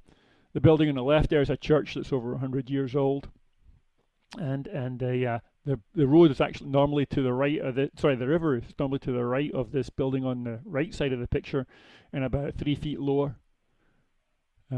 So there'll be, and that's got consequences for damage, obviously, insurance rates. Now I want to talk about sea level rise for a moment, and that's really what I work on the most. So here is a picture of from Google of Long Island Sound, and the point is that these red dots are where we've measured water level for the past 100 years or so. It's because these ports were important since the colonial era in Connecticut, and so measurement of water level is important for shipping, and they're also turns out to be really useful for measuring sea level rise. And this graph on the right here comes from the report I wrote for the legislators in Hartford a couple of years ago, and it shows the annual mean water level at this location, Kings Point, Willets Point, New Haven, and New London, since 1930 or so. and these wiggles in color show the annual mean at each of the stations. And there's wiggles, but they're going up, right? And the yellow line shows the projected trend based on the global mean observations of sea level. This black line shows a projection of data going forward for the Connecticut stations. And this upper line here, this upper dashed line, it shows the upper bound of the data from the past. So if you just project that forward, you get this line. So a way to interpret this is that you could say at 2050, the best estimate of the mean sea level relative to today would be maybe about a little less than a foot above current levels. But it could be as much as 1 foot above sea levels, right? Above current values. So as if nothing changed and you just projected the data, it could be as much as a foot higher than it currently is by 2050. And that's got obvious implications here. This is from a project I did for Brantford and Guildford. Route 146 is a coastal road that connects the centers of these older parts of town, goes around marshes, and it crosses streams and goes under railway tracks, and they're all just above sea level. And so these pictures occur during the 2-year interval when I got funded to work on the program. So things like this happen multiple times a year in this neighborhood, and the blue circles are places where the pictures like this could be taken. Fixing that involves dealing with the railway track, the state DOT, and miles of road elevation. So it's pretty expensive. Not dealing with it means you can't go under the bridge several times during the month. Another consequence of this, it's difficult to detect in data because that is, does it affect the value of property along the shoreline? This area of Connecticut is pretty popular. The property values are high, home prices are high in general. So, there's analysis in Norfolk and in Miami where they have tracked the value of houses like this one on the left here. I hope you can see I've been pointing on this thing, so yeah, here it is. So this house on the left here is one it's about the ground floor is maybe 3 or 4 feet above high water level, and this parking space is about 2 or 3 feet above high water level in Miami. And so in this paper by Keenan et al. Was published in 2018, tracked the value of houses like this through looking at property transaction records and properties like this one compared to ones that were slightly higher. And the single family home index is what they called it, and it corrected for number of bathrooms, number of bedrooms, and square footage and stuff like that. That's why it's called an index. It's not data. It's a analysis of data. But the red line here shows a trend in property values at the low houses, the ones within 0 to 1 meter above high water level, and the ones between 1 and 2 meter and above. Right. So everything above 1 meter shows a big increase until 2008, a big crash, followed by a recovery. The ones between 0 and 1 show the same pattern, but the gap between them is increasing. There's been some work in Connecticut to see if this is happening there too, and there's some evidence that it is. And the more mean sea level will increase, the more frequent flooding will occur, and this effect might become more important. So on an individual basis, people should be concerned about their property values. Now, how do we make measurement? Here are probably 3 examples of the most sophisticated systems that humans have ever built, arguably at least, right? One's a nuclear submarine. The thing on the right here is the International Space Station. And the one on the bottom left with all the numbers, that's a schematic for the diagrams of the Boeing 737-800 series. And I know a little bit more about this aircraft because one of my kids is an engineer and she works for a company that looks after a pump on the engine on one of these planes, right? And there's a group of people who are 3 of them, and they monitor those pumps on that in this airplane for all the ones that are flying. Now, I tell you this because there's diagrams and engineers highly trained for every single device and interconnection on these systems. But this is what this is what we do though. This is the Earth, and we try and understand and or diagnose without any plans or diagrams or testing or experiments. We have to try and figure out what's happening on the Earth in order to project what's going to happen in the future. And I've got a bunch of schematics here which show cycles of carbon on the right here. So let me try and point to it again. So over here on the right, there's a illustration of how carbon is tracked in these models. For every box in this diagram, in fact, and we show here maybe only a quarter of the resolution. For every box here, there's probably maybe 10 more inside it that are not shown. And for every one of those boxes, there's equations which describe each of these arrows. And so, for example, this box over here, marine biota, that represents the carbon storage in plankton and fish, pretty much. And then there's an arrow that represents a gas transfer across the ocean surface, and what controls it, because sometimes carbon dioxide goes in, sometimes it comes out, and when it goes in, it gets dissolved, and then it can get used by marine organisms, incorporated into marine biota. Some of that sinks to the ocean surface, and some goes back to the atmosphere. So there's thousands of equations that are applied for each of these boxes. Well, not thousands, probably 100 equations in each of the boxes, and lots of complicated parameters. And we try and solve that to project what's going to happen in the future when we modify this fossil fuel CO2 emissions box over here. So this represents this sort of represents most of what we do. Cars and the factories, airplanes all emit CO2 into the atmosphere, and that's what this box is. This arrow is. We can modify that. Then all this other stuff we can modify a little bit by changing land use, maybe, or cut or not, but either by cutting forest or planting forest. We can change things over here. We can change things in the rivers probably a little bit, but most of the problem, or most of our control, comes here. That's the emissions.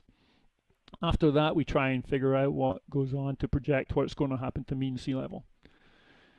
And that's a complicated business, obviously. So this is a representation of what we can control. If we modify CO2 emissions by reducing the rate that we emit them currently, we maybe, like, the best we could probably hope for is this level of modification to what's called the radiative forcing. That's a heat balance. And if we can achieve that, and that's something like the Paris Accord, and there's a chance we could maybe do that still.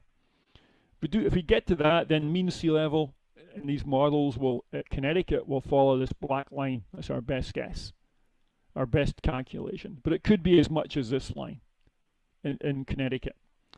So that would be 3 feet by 2100, and roughly 40 centimeters or 1.5 feet by at 2050. This map shows how that compares to the rest of the world. So we are up here. Mean sea level is going to be changed the most in our neighborhood, and it's most difficult. This shows that it's the most difficult to predict in our neighborhood too, because it's sensitive to what happens in the ocean.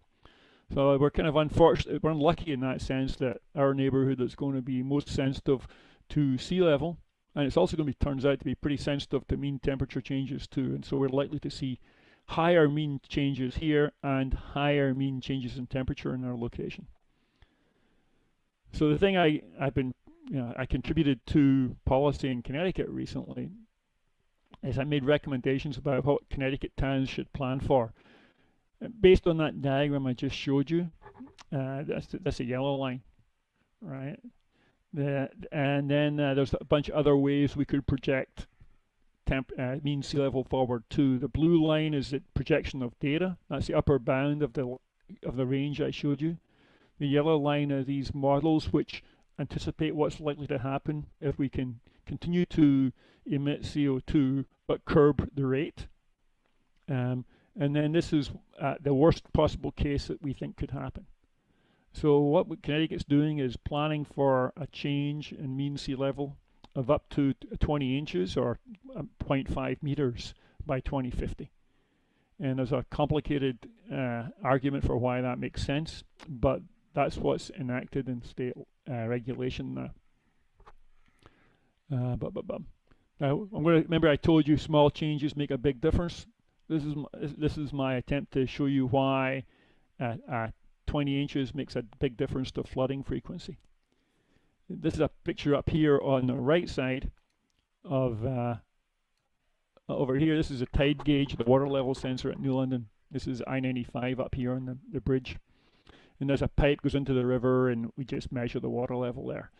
And if you measure it for a day or two, this is what you get. You can see the tides, the regular up and down thing. The blue shows the tides. Those are the predictable things forced by the moon and the sun and the rotation of the earth.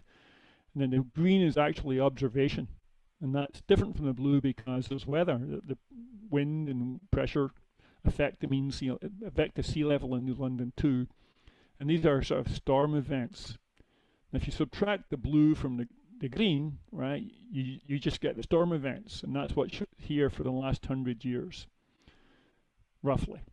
And so the storm events have led to anomalies at New London that exceed 4 feet 5 times since 1938 or so, right? So the risk of getting flooded at 4 feet is 5 in 100, 1 in 20. But if we're to raise the mean sea level by a small amount, say 20 inches, then the number of times that 4 feet level would get exceeded is 48. Right, so it goes from 5 to 48. So this is a 10 times increase roughly in flooding frequency. Now, if your insurance rates or your maintenance costs were proportional to the frequency of flooding, right, that's a 10 times increase in insurance costs and flooding rates.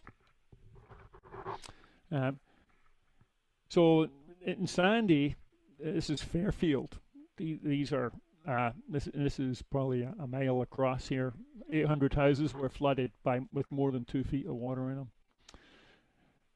That was like a 1 in 40 event.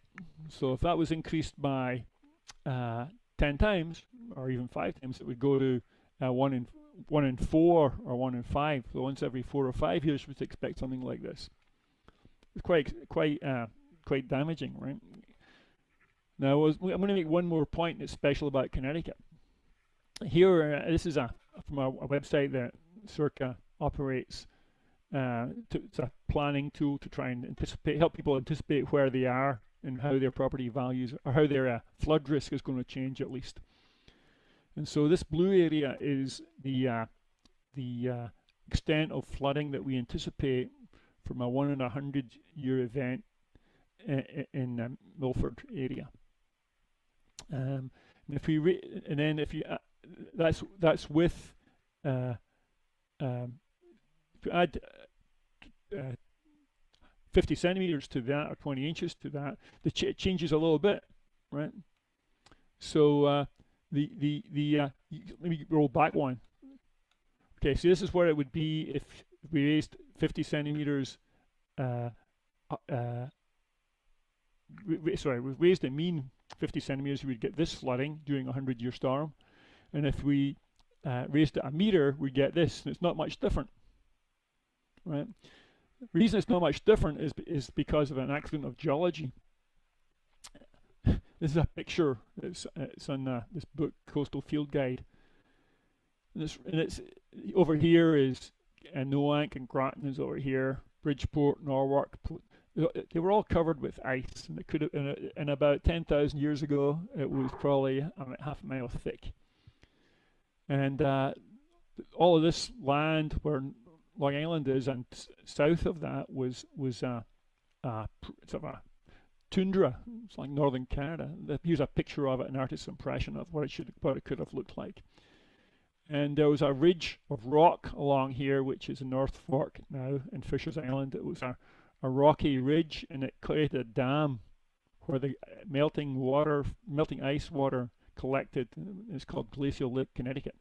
And we know that to be the case because all the sediment in the western sand over here that we can sample now has got remnants of plants and animals that live in fresh water in it. And there's lots of evidence for this, and just it's not very widely known, I don't think. But about 9,000 years ago, it started to retreat, and as the ice retreated, the lake got more and more sediment accumulating in it from the rocks and sand and gravel that had been carried by the glaciers, and they formed deltas in the lake, right? And I've got one more graphic here. These green areas here now are the areas where the delta surfaces were. That's where the sand and gravel from the retreating glaciers collected and it formed flat, gravelly, sandy patches of land. And these green areas that now are where you can see that sediment, and it's where all the cities and towns were built in Connecticut. So these flat areas are surrounded by more steep, hilly areas. So the reason that Milford and all the other towns in Connecticut along the shoreline are so vulnerable is that they're on this flat area just above mean sea level. And so if mean sea level increases a little bit, they'll get flooded frequently. But if it increases a meter, the area won't increase, and the area of the flooding won't increase anymore because it's all being flooded already. It just gets deeper and more frequent. So that's a sort of a positive thing, I guess, for Connecticut, that in places where the topography is flatter, like in North Carolina and Louisiana, their mean sea level will as it increases, the area that gets flooded will increase. So you double the mean sea level rise, you double the area flooded. In Connecticut, you increase mean sea level by about 50 centimeters, you'll flood a little bit more. If you increase it a meter, the area won't change very much. It's just that the frequency of the flooding will be higher, and the depth of the water in the flooded areas will be higher. Okay, let me just jump to the end now. There's lots of other impacts in this paper in Science in 2017, estimates them all, but there can be effect in mortality, crime, coastal damage, energy use. And this figure here shows the change in energy use by percent for individuals. And you see it's negative up in Maine, and almost in Connecticut too, but it's because we need less energy to heat in the winter, but you'll need some energy to cool in the summer. So that's why in Connecticut it's almost neutral. In Maine you don't need to cool very much in the summer, but you need to heat less. Down here in the south, all across the south, energy expenditures will go up by about 20% is the estimate, because they'll need to cool so much more. There'll be so many more days above 90 than there are now. And so the conclusion in the paper is combining the impacts across sectors reveals that warming causes a net transfer of value from southern, central, and mid-Atlantic regions towards the Pacific Northwest and Great Lakes and New England. So there's areas that are going to be severely impacted, and that's mostly down here in the south and west, and areas that are going to sort of benefit a little bit. But nonetheless, since this is one big country, it's likely we'll all be paying. So here's where I started, right? Temperature's going to increase, a small amount, but it's got a big effect. Sea level's going up. We're going to plan for 20 inches by 2050. Coastal flooding frequency will increase by a factor of 5 to 10. Depends exactly where you are, and we've done a lot of detailed work on how to discern that. Now, my final point is what we should do. The first thing is to stop digging, right? When you've got a problem, or you're digging a hole, stop it. And that means controlling CO2 emissions.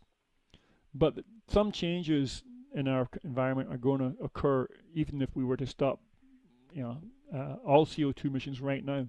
Sea level would continue to rise past 2100, and warming is likely to continue past 2050.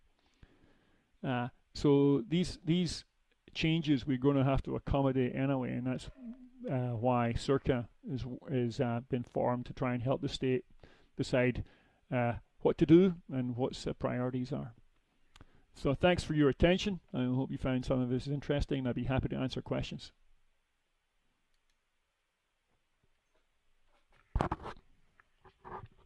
James, thanks so much for that great presentation. I'll give folks a minute to chime in. Like we were doing before, I think we have a small enough group that if folks want to unmute themselves or use the raise hand feature, you can just ask the question yourselves. We've got one here from Mickey already, so I'll let her go first. Thanks, Dr. O'Donnell. That was super detailed and informative. And I know you closed on, even if we stopped everything right now, sea level would continue to rise. What about if we actually are extracting carbon? What if we not only stop, but we manage to begin to extract carbon, like negative emissions? Is that going to help at all, or? Yeah, I mean that would clearly help, but I don't see any plausible technology that's going to make a quantitative impact in the coming decade. All right. I think there are some ideas and a few, maybe 2 or 3 demonstration projects, but the demonstration projects are using power to extract CO2. So we've got to do 2 things. One is generate a carbon neutral power capacity, and that's what wind power and solar power expansion is about. And the Biden administration has made a big commitment to increase that in the next 5 years, right? So, but you would have to use a lot of that power that could be generated that way to power a system to extract CO2. So I think once we can generate enough power to stop emitting CO2, then we could perhaps expand the power generation capacity from wind and solar to remove CO2. But we're decades from that. I think we have a chat in the comment question was your presentation gave great outlines for sort of how Connecticut will be impacted.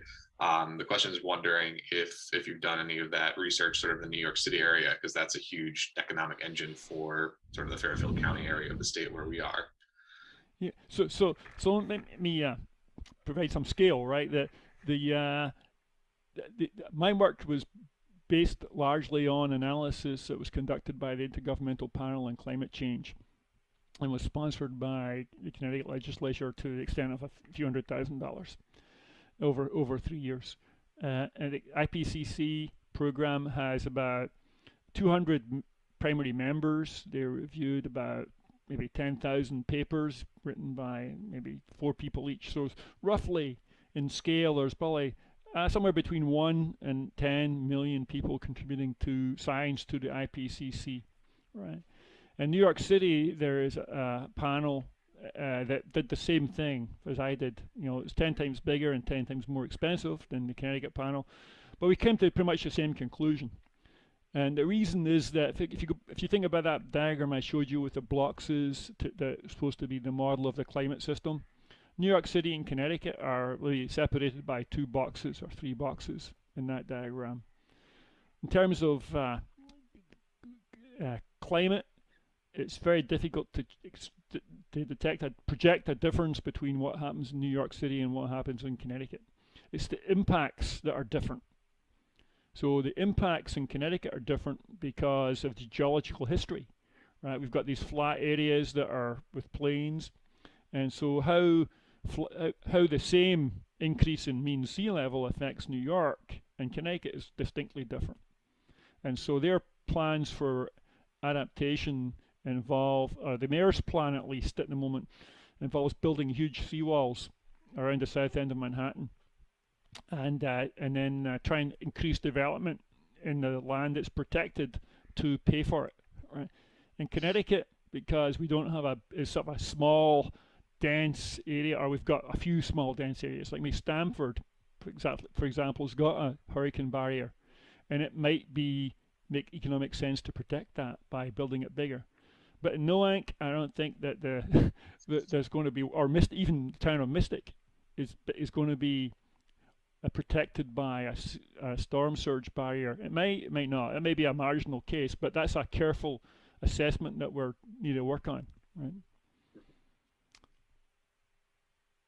So I think sorry, that was a long answer to a short question, but the short answer is like the projections are basically the same. What you do about it is radically different. Yeah. I mean, there's this calculus sort of are there enough people living there? Is there enough infrastructure that you need to protect it, or is it cheaper to just rebuild it somewhere else? Yeah.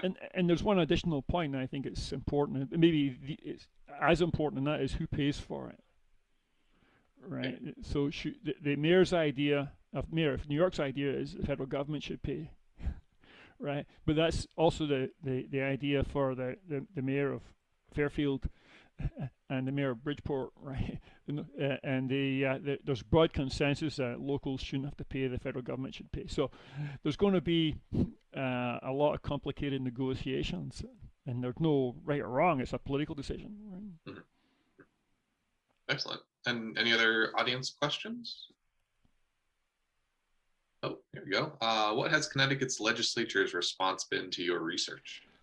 Well, it's remarkably positive, right? At the outset, I mean, what happened was after Sandy, citizens along the shoreline kind of wanted something done because there was so much damage, and legislature enacted a law that towns would have to plan for sea level rise, and then but what does that mean, right? Is every town supposed to review the IPCC and look at measurements and make a judgment about how high they need to build their buildings? So the next year, another law got passed that Yukon and the Connecticut Department of Energy and Environmental Protection should provide advice to towns on how to plan for sea level rise, right? And so that's how I got involved in it. And so now, at that point, there was some legislators were questioning the science, and so I spent a lot of time trying to, and that was why we had to actually look at data from Connecticut. That was a requirement the law had. The University of Connecticut shall look at local data and federal agency products and make recommendations. So that's what led to the 20 inches for towns to plan for. And but that once that got resolved, they enacted it into law. And so now the governor has proposed several bills this year as a consequence of the Council on Climate Change recommendations. And you probably read about them. There's this Transportation Climate Initiative, TCI. That's one that's very controversial. And basically, what it does is it charges a fee on gasoline that would be used in cars and trucks in order to pay for consequences of two things. One, pay for the consequences of the impacts, and improve the infrastructure and also to try and move to electric vehicles. So, and the federal government is going to provide as part of the most recent bill for infrastructure spending. I think it's 500. I don't know. Hundreds of billions, right, for increasing electric vehicles. And the goal of that is to reduce emissions from cars and trucks. Sort of continuing this question, I'm curious if you've seen any standout or exemplary examples from specific towns across the state who have maybe started implementing some of this and what they're doing. Yeah, so my team is at Circa we're just working on a little 10-step program for towns. Because it's Barack Obama actually in his book he talks about his experience in politics. He was in a local government. First he was a community organizer, then he was in local government, and he describes the pressures and the people, and they're all part-time. They come from broad backgrounds, and so now we're asking them to tinker with the machinery of the nuclear submarine, right? That's my point. There's no handbook, and these people are not nuclear engineers. right? They're, run hotels, they sell houses, they work in the shipyard, right?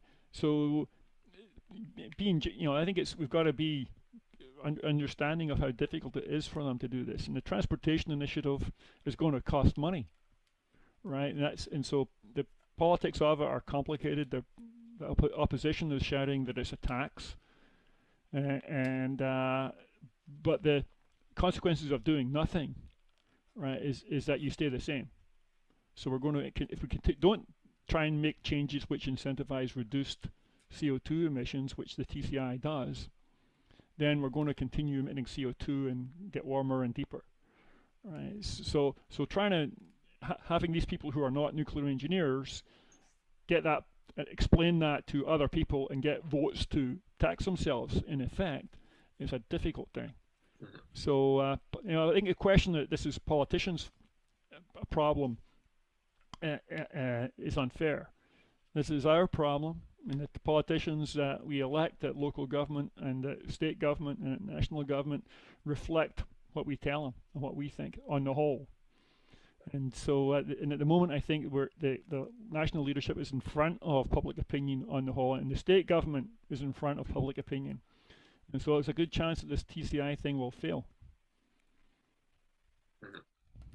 So if you care about it, then you gotta support people who support that initiative, both at the local, federal, and the state levels. Yeah.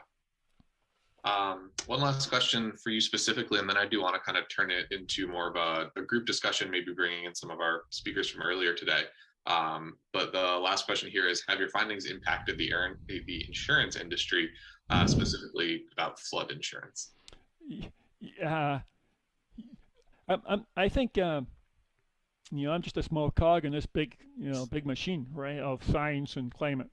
I wrote a paper in 2012 about how mean sea level increases change flood frequencies and why it's going to be worse in eastern Connecticut than in western Connecticut, right? Because of the way flooding or the way wind affects sea level during storms. A small increase in mean sea level in eastern Connecticut will increase the frequency of flooding more in the east than it will in the west of Connecticut. And so I wrote this little paper, and then I got invited to the headquarters of Renaissance Reinsurance in New Jersey to explain it to their actuaries. The insurance companies understand way better than all the politicians and most scientists the impacts on risk of climate change. And my PhD student who graduated in December, a chap from Iran, worked for me for 5 years. He's working for a company that sells information to real estate companies in San Francisco. Right?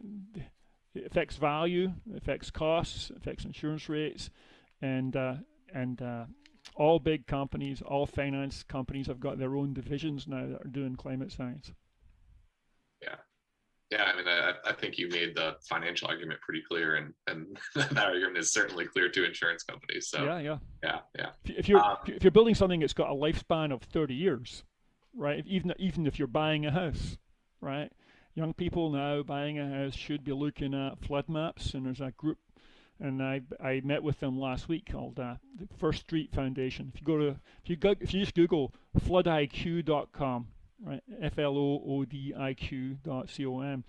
You can get a map that will project what your flood risk is in the future and what the property value losses you might expect to see are on a property by property basis.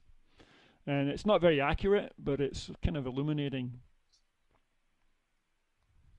Okay, perfect. Well, yeah, let's take a moment. We'll kind of switch back to more of a group discussion. One of our presenters had to go, but we're still joined by Colonel Kelly now. So just to get us started, maybe if folks wanted to switch back to sort of gallery view, that might help this feel a little bit more like a discussion, less like a presentation. But yeah, some of the questions that we thought we would just kind of prompt everybody with was things you learned, things you might want some more clarification about, anything that stood out to you as being of particular interest or concern or action that we could take. And also if anything in the presentation scared you and what we can be doing to address that fear. So I'll open it up to discussion. We had Robin Mason of Planet New Canaan just had to jump, but she texted me before she left saying how rich and wonderful this whole day has been. And could I ask what a small group like ours can do to engage with people? How exactly should we be reaching out? I know from, Dr. O'Donnell just said support TCI, which sounds like a very concrete, great way. Or no, did you just take a breath? Don't support that. Like, should we be writing our representatives? Should we just be doing more of the same of what we're doing today? Yeah, so I'm a state employee. I work for the University of Connecticut, and I do what the governor tells me. So. Okay. So speaking for myself, I think that people who care about CO2 emissions should support people who support policies that reduce CO2 emissions, and TCI does that.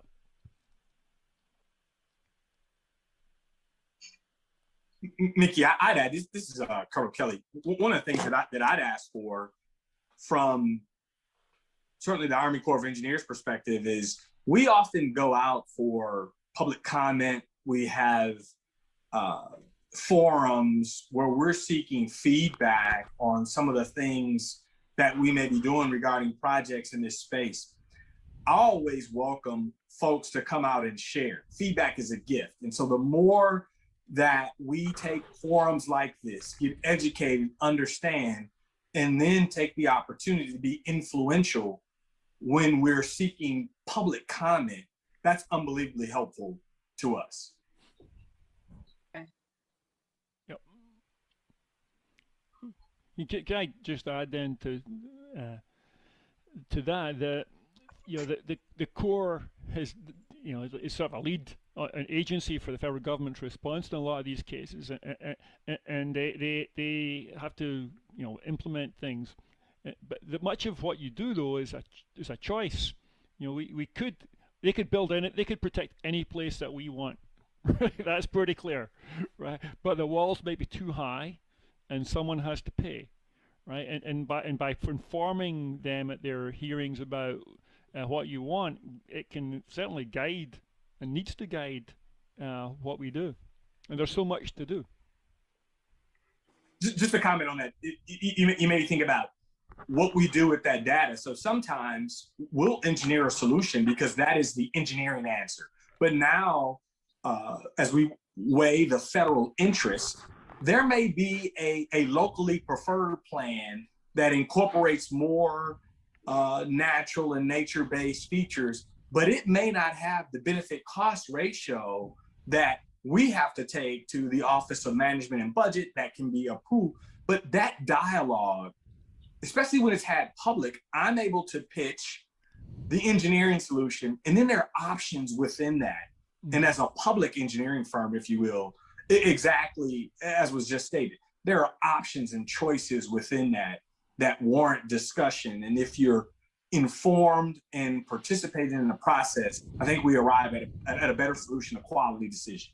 I think coming out of today's conference, I guess one thing that scares me is when I hear, I think it was Dr. O'Donnell who just said, like, things like seawalls. It's just like bizarre to think, like, I know all of you are out there doing this important work as scientists and, leaders in this, but at the end of the day, I guess my little fear is, like, we really don't know what's going to happen. A lot of you kind of said that, like, our predictions can be a little bit off. And I guess that's just me speaking, like, honestly. When I hear something like a seawall, I'm like, okay, that's great. But what if that structure fails? That's one thought I had. My second thought is that, and I think it was like Waleed who kind of said this, that we all need to be on the same page. Like, I was kind of joking around with my family this week because of Earth Day. But I said to them, I think Mickey and I might have had this conversation before, but there's this organization that works in, like, the Northeast and elsewhere called CREW, Communities Respond to Extreme Weather.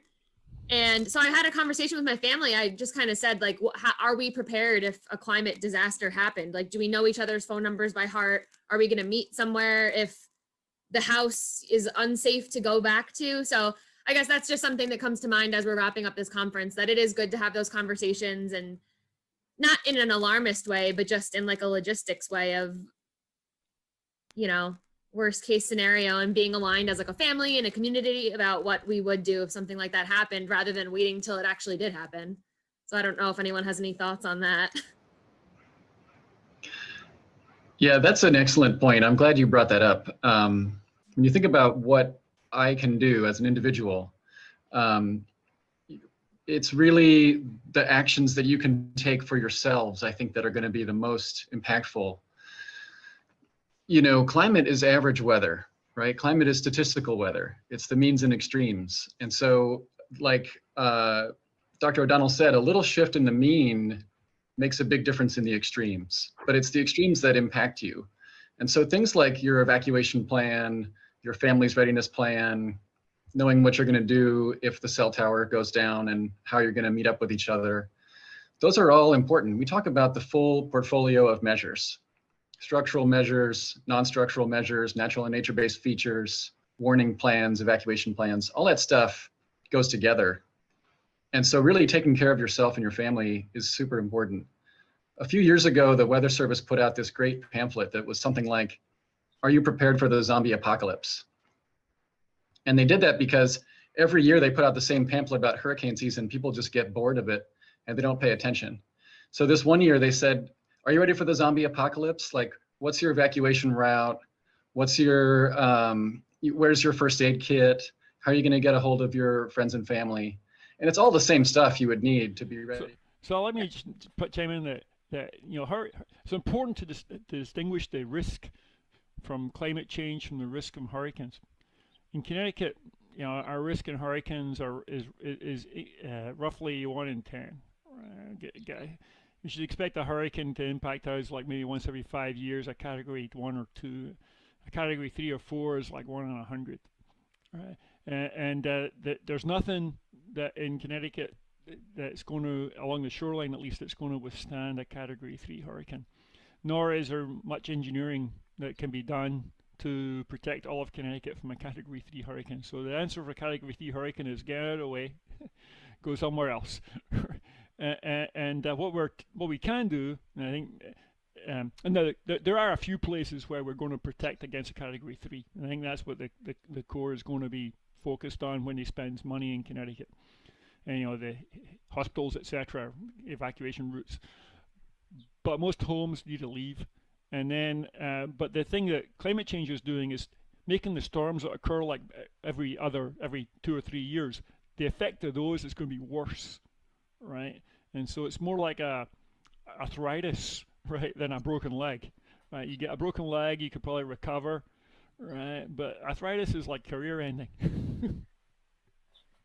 Action occurs on individual levels. You know, I think you can control that, and so I encourage you to participate in these programs and preserve forest lands locally and support programs that do it internationally, and try and reduce your CO2 impact yourself. But I think the big Connecticut, if Connecticut was to stop emitting CO2, right, it would not be measurable in global impact.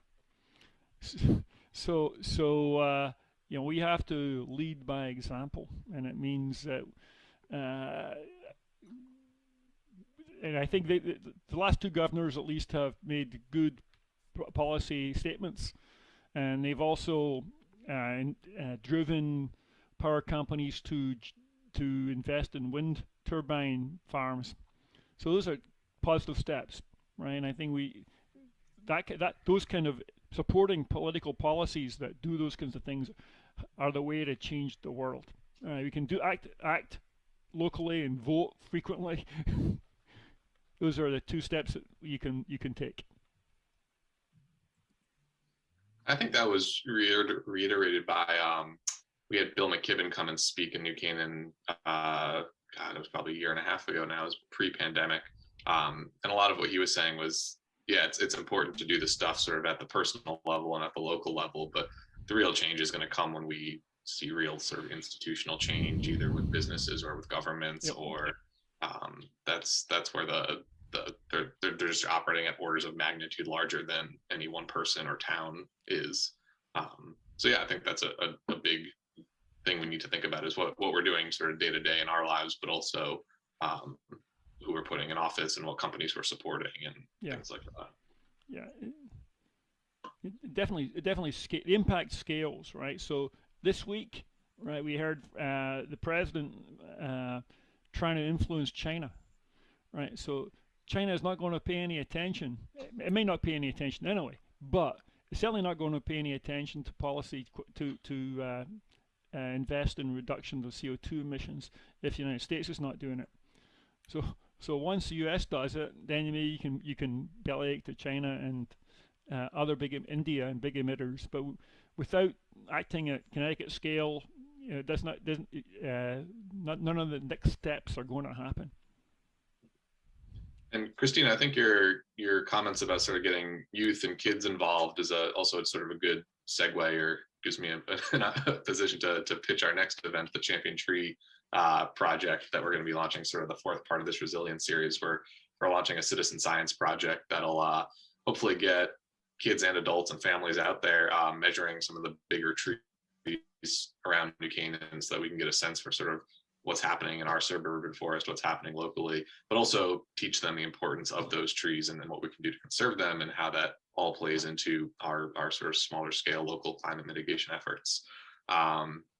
Yeah, so with that, I mean, I'm happy to keep the conversation going and keep the discussion going, but if this is a good time to end, that's fine as well. I think we learned a lot today from all of our panelists and from our discussions. So I do thank you all for attending, and hope we'll have the opportunity to reconnect and talk more about this and take action going forward. Thanks, everybody.